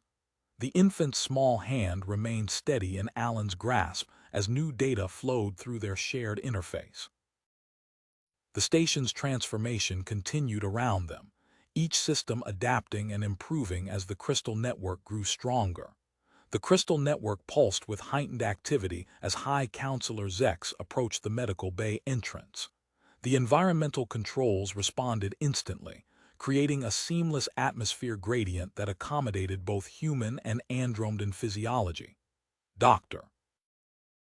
Wang watched in fascination as the crystal-enhanced systems automatically adjusted pressure, temperature, and gas composition without manual intervention. Environmental parameters optimizing for multiple Andromedan profiles, he announced, studying the readings. The crystal network is mapping individual biological signatures and creating localized atmospheric zones. Through the secured corridor, Lieutenant Cooper's teams executed their final maneuvers. The crystal network's enhanced detection capabilities illuminated the remaining separatist positions with unprecedented precision. Target group located in Maintenance Junction 4 Alpha, Cooper transmitted.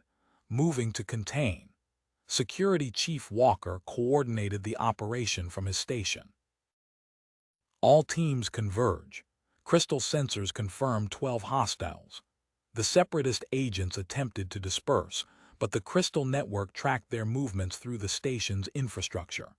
Henderson's team sealed off escape routes while Cooper's forces moved in for the capture. Within minutes, security teams had all 12 operatives in custody. Colonel James Morrison strode into the security center, immediately accessing the containment protocols. Transfer them to the new holding cells in Block C. The crystal reinforced barriers will prevent any formation attacks. At the power management station, Bell's monitors displayed a dramatic shift in energy distribution. Power efficiency just jumped to 300%, she reported, transferring the data to Dr. Lawrence. New distribution nodes are forming throughout the grid. Dr. Robert Wilson arrived at Bell's station, analyzing the improved power signatures. The crystal matrix is creating autonomous load balancing systems. These efficiency gains could revolutionize our joint facilities. The medical bay hummed with activity as Dr. Palmer studied the emerging biological data. The crystal network is replicating the successful adaptations, he explained to Dr. Stevens. The template matches Paya and her child's integration patterns. Dr. Thomas Bennett entered the medical lab, immediately connecting his specialized scanning equipment.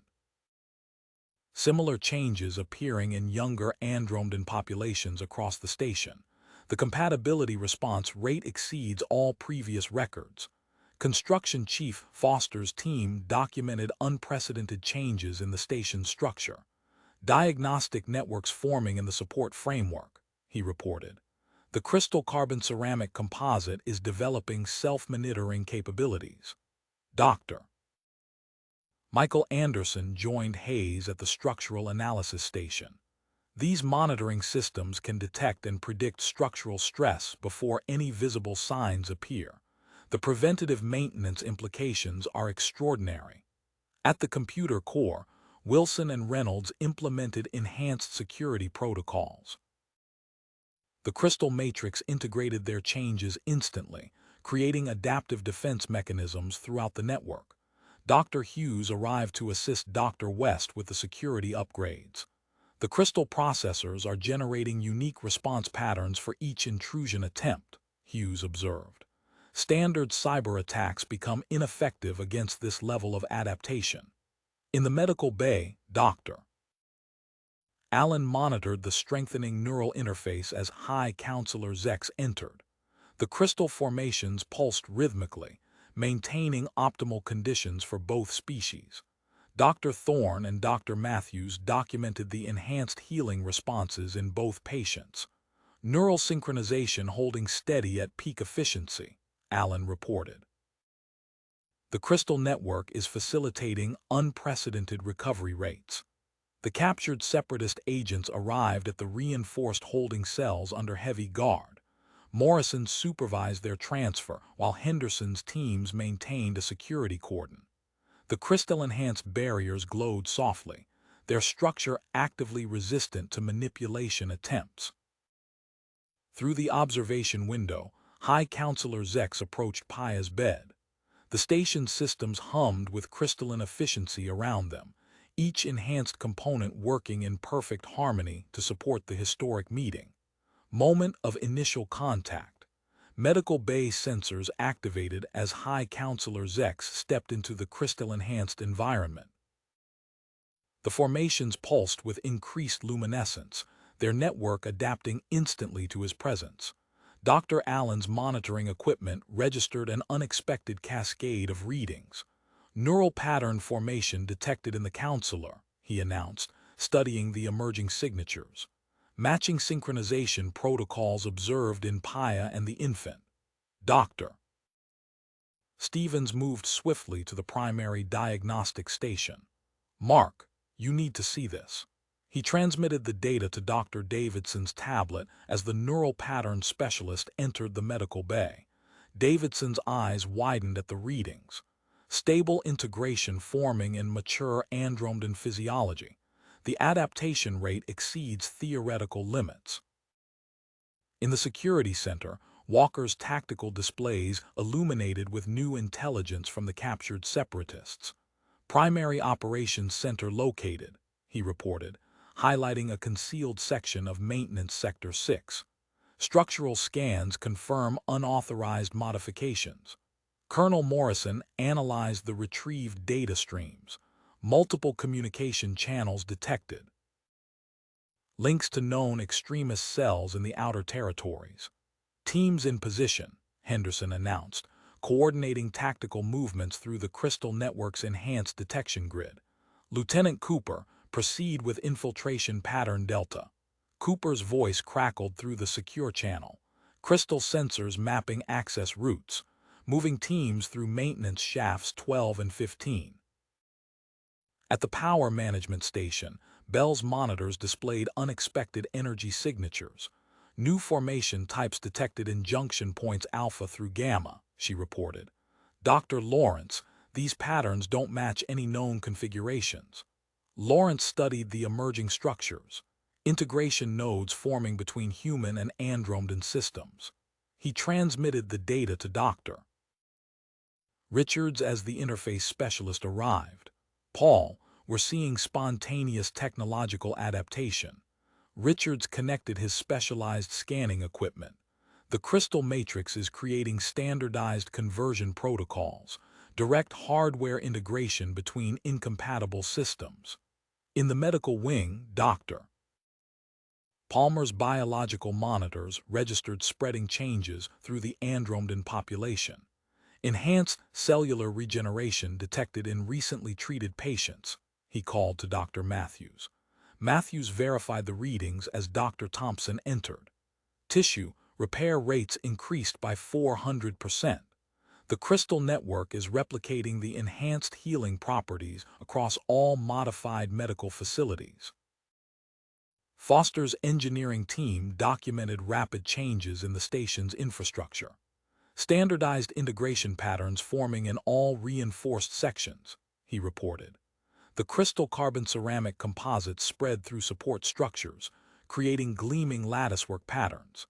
Hayes and Anderson mapped the emerging formations while Dr. Bennett analyzed implementation protocols. Self-replicating templates confirmed, Bennett announced. The composite material is establishing permanent integration points for future expansion. At the computer core, Wilson and Reynolds tracked a surge of automated translations flowing through the crystal matrix. Dr. Hughes monitored the forming hybrid nodes, while Dr. Wright analyzed the emerging protocols. The network is creating universal data formats, Wright reported. Direct information exchange between human and andromedan systems without manual conversion. Cooper's security teams breached the hidden separatist center. Operations hub secured, he transmitted. Multiple data cores located. Dr. West, ready for system access. West's cyber defense protocols integrated with the Crystal Network's enhanced detection capabilities. Mapping communication patterns now. The Matrix is identifying all compromised channels. In the medical bay, High Counselor Zex observed the spreading changes through the station systems. The crystal formations pulsed with steady light, their network expanding through every level of human and Andromedan technology. Paya's neural patterns maintained perfect synchronization as new data flowed through the growing interface, each system adapting and improving under the crystal matrix's influence. The matrix's rhythmic pulses intensified as Dr. Allen's monitoring equipment registered an unprecedented cascade of neural signatures spreading through the station's Andromedan population. Neural compatibility patterns matching across all monitored Andromedan personnel, Allen announced, transferring the data to the main medical display. The crystal network is replicating the successful integration template. The medical bay doors slid open as Interspecies Medical Director Dr. Jason Clark strode in, his expression focused as he absorbed the stream of incoming data. "Send me everything you have on the neural pattern formations," he directed, connecting his specialized equipment to the monitoring array. Dr. Palmer pointed to a series of biochemical markers appearing on his screen. The crystal-enhanced healing responses are permanently altering Andromedan defensive systems. Look at these adaptation rates. Dr. Kevin Foster joined Palmer at the biological analysis station. The modified environment is triggering stable changes in their cellular structure. Every exposed Andromedan is showing identical markers. In the security center, Colonel Morrison's interrogation yielded critical intelligence. Primary Command Center located in Sector 7 of the Andromedan territories, he reported to the newly arrived Strategic Operations Director Colonel Pierce. Grid coordinates confirmed by 3 separate sources. Pierce analyzed the tactical display as Walker coordinated the response. "Lieutenant Cooper, direct your teams to these relay points. The Crystal Network is highlighting their communication infrastructure." "Confirmed," Cooper transmitted. Crystal sensors detecting masked signal patterns, moving to disable their command and control capabilities. At the Power Management Hub, Bell's monitors displayed a spreading network of crystalline nodes throughout the station's power grid. "Dr. Brooks, the integration templates are self-replicating, power efficiency holding at 400% above baseline." Advanced Engineering Coordinator Dr. Samuel Brooks studied the forming distribution network. "These nodes can be reproduced in any joint facility." The crystal matrix is creating standardized conversion protocols. Construction Chief Foster's structural enhancement team documented the completed integration of crystal carbon ceramic composites throughout the station's primary framework. Dr. Eric Thompson activated specialized scanning equipment as the enhanced material demonstrated its capabilities. "Self-repair protocols engaging automatically," Thompson reported, highlighting a section of reinforced support beams. The composite is responding to microstress patterns before they can develop into structural concerns. At the computer core, Wilson and Reynolds monitored the final stages of systems integration. Dr.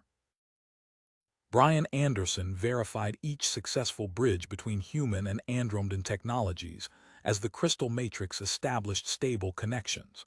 "Full compatibility achieved across all networks," Anderson confirmed.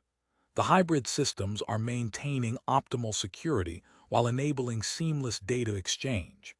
High Counselor Zex observed these developments from the medical bay as Dr. Matthews documented the spreading biological changes. The crystal formations pulsed steadily, their network continuing to strengthen and expand with each passing moment. Through the secured observation windows, engineering teams installed standardized power nodes while security forces systematically disabled the separatists' hidden relays. The crystal matrix hummed with increased activity, its enhanced capabilities transforming the station into a model of successful human-Andromedan integration.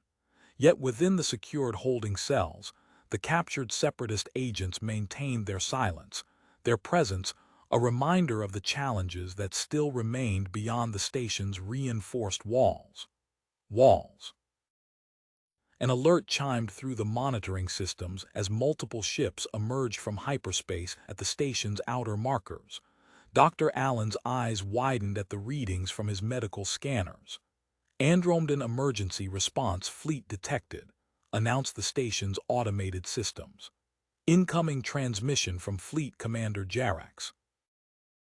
High Counselor Zex straightened as the fleet's approach vectors appeared on the main display. The High Council has responded more swiftly than anticipated. Commander Jarax brings our finest medical specialists. The docking bay's crystal-enhanced systems pulsed with increased activity as the Andromedan vessels initiated their approach procedures. Dr. Stevens activated the newly upgraded medical protocols, while Dr. Davidson prepared the documentation of Zex's successful neural adaptation. Fleet Commander Jarax strode into the medical bay accompanied by a team of Andromedan specialists. Their biomonitoring equipment interfaced smoothly with the crystal network, instantly accessing the accumulated data from the integration procedures. "The adaptation signatures exceed our highest projections," stated the lead Andromedan specialist, studying the neural pattern displays. Permanent stability in a mature physiology was deemed theoretically impossible. In the security center, Colonel Morrison's interrogation yielded results as the captured separatist resistance crumbled. Interstellar Security Director General Marcus Stone arrived as the prisoner revealed the organization's complete command structure. 6 major cells identified, Walker reported, marking locations across the tactical display. Crystal Detection Grid confirms activity patterns at all sites. Stone analyzed the data streams while coordinating with station security teams. Initiate simultaneous containment operations. Lieutenant Cooper, deploy strike teams to these coordinates. The power management hub erupted with activity as Engineer Bell's systems registered unprecedented efficiency levels. The crystal matrix completed its final integration phase, power output stabilizing at 500% above standard capacity. Dr. William Parker, newly arrived from Earth Central Command, connected his specialized diagnostic equipment to the enhanced grid. These efficiency ratings rewrite every theoretical limit we've established. Begin implementing standardized conversion protocols across all collaboration stations. In the medical research wing, Dr. Allen's team packaged the crystal-enhanced treatment protocols for network-wide deployment. Emergency Response Coordinator Dr. James Mitchell verified the adaptation success rates, while Dr. Stevens established transmission protocols to other facilities. 98% stability achieved across all treated subjects, Mitchell confirmed, studying the biological monitoring data. Crystal Network maintaining optimal conditions for permanent integration. Construction Chief Foster directed the final phase of structural enhancement as the crystal carbon ceramic composites spread through the station's framework. Dr. Robert Hayes arrived from Earth Central Engineering to document the completed integration. Structural integrity enhanced by 200%, Hayes reported, analyzing the reinforced support systems. Begin mass production of standardized components for network-wide implementation. Wilson and Reynolds achieved full optimization of the crystal matrix's integration with the station's computer systems. Systems Integration Director Dr. Thomas Anderson verified perfect compatibility between human and Andromedan networks as standardized protocols took effect. Colonel Pierce's tactical units breached the Separatist supply chain's primary hub. Strategic Operations Commander General Harris arrived as security teams secured vital intelligence data from the captured facility. Crystal Detection Grid identifying additional cells, Harris noted, studying the tactical displays. Deploy containment units to these coordinates. Prevent any possible counter-response. The station hummed with unprecedented efficiency as both species leadership witnessed the successful integration. Through the medical bay windows, Fleet Commander Jarax observed the spreading crystal network while High Counselor Zex's neural patterns maintained perfect stability. In the secured cells below, the captured separatists sat in silence as security teams systematically dismantled their organization's infrastructure. The crystal matrix pulsed steadily, its enhanced capabilities transforming every system it touched. Yet even as the station achieved new levels of cooperation between humans and Andromedans, questions remained about the challenges that lay beyond its reinforced walls.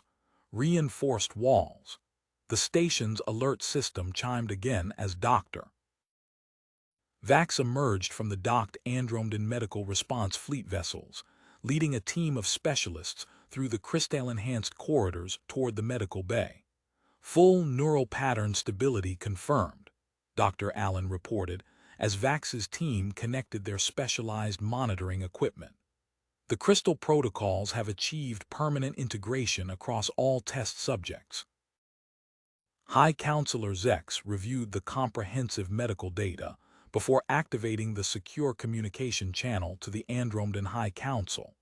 Authorization granted for network-wide implementation of crystal enhancement procedures. In the Security Command Center, General Harris's tactical displays lit up with synchronized strike team positions across 12 facilities. Execute simultaneous breach, he ordered. The crystal detection grid highlighted target locations with precise clarity as Cooper's teams moved into position. All teams in position, Cooper transmitted. Crystal sensors confirming target presence.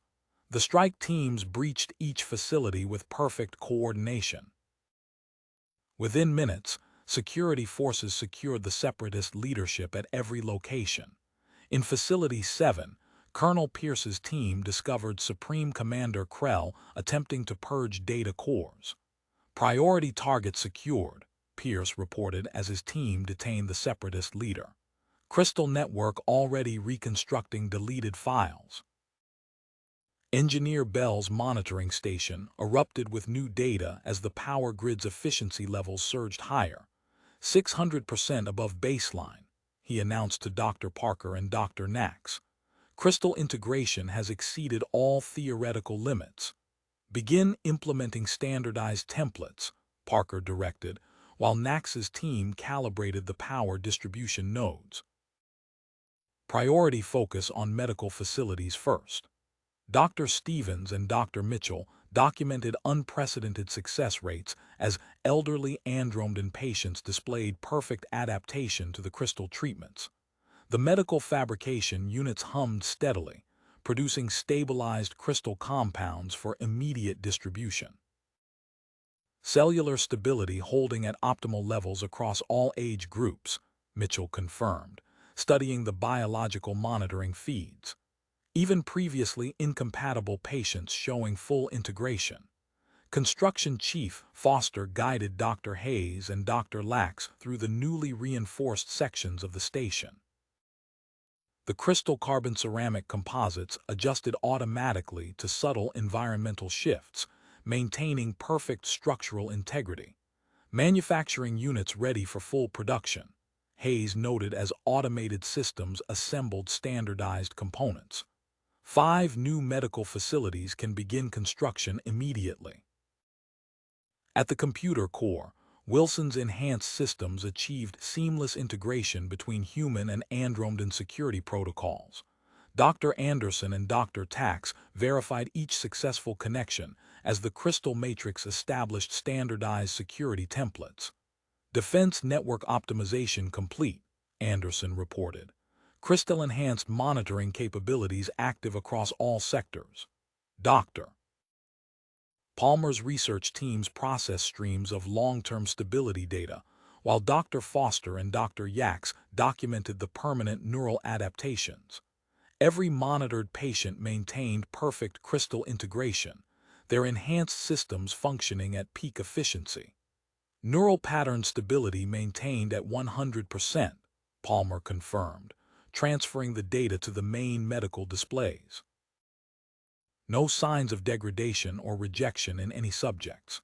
Through the medical bay windows, High Counselor Zex observed the steady flow of activity as engineering teams installed standardized crystal nodes throughout the station.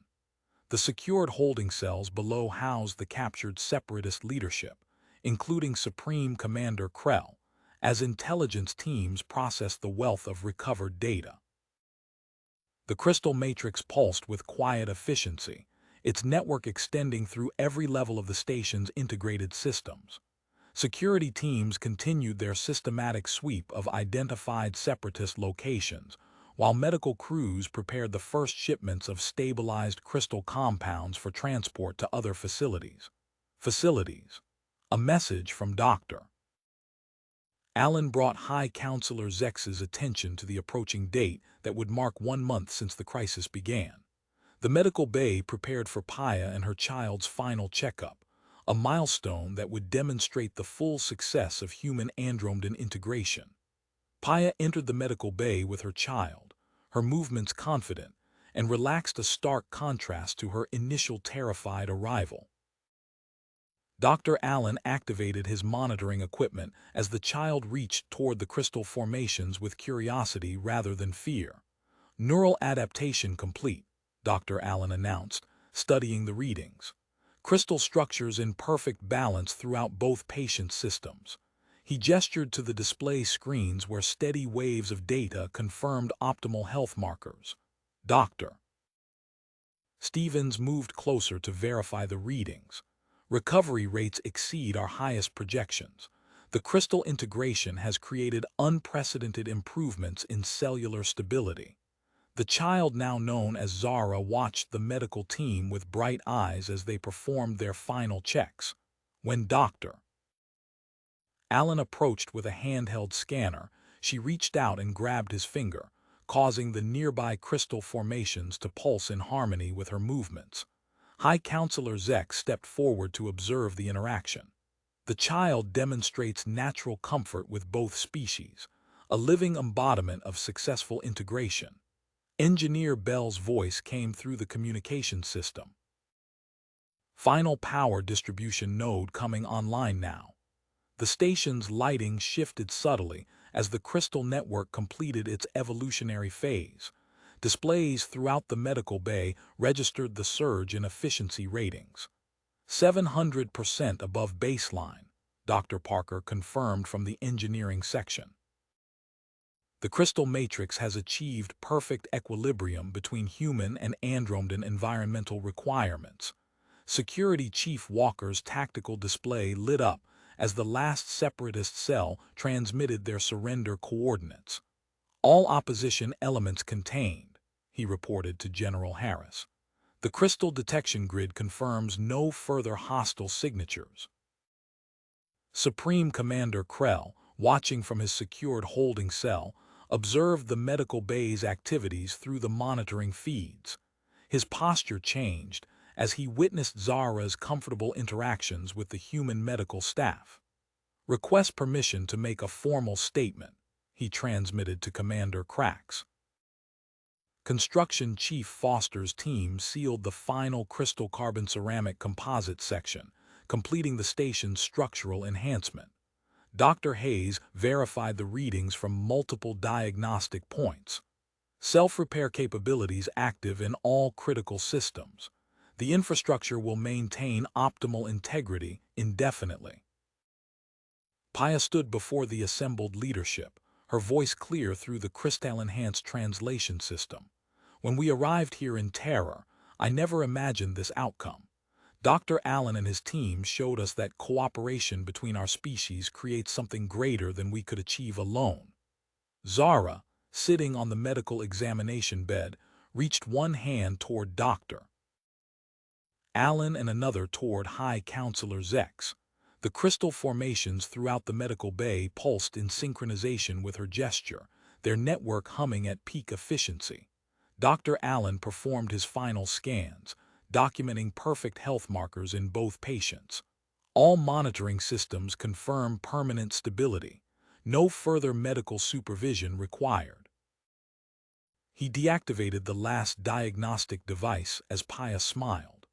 Earth Central Command's commendation appeared on the main display, followed immediately by the Andromeda High Council's formal recognition.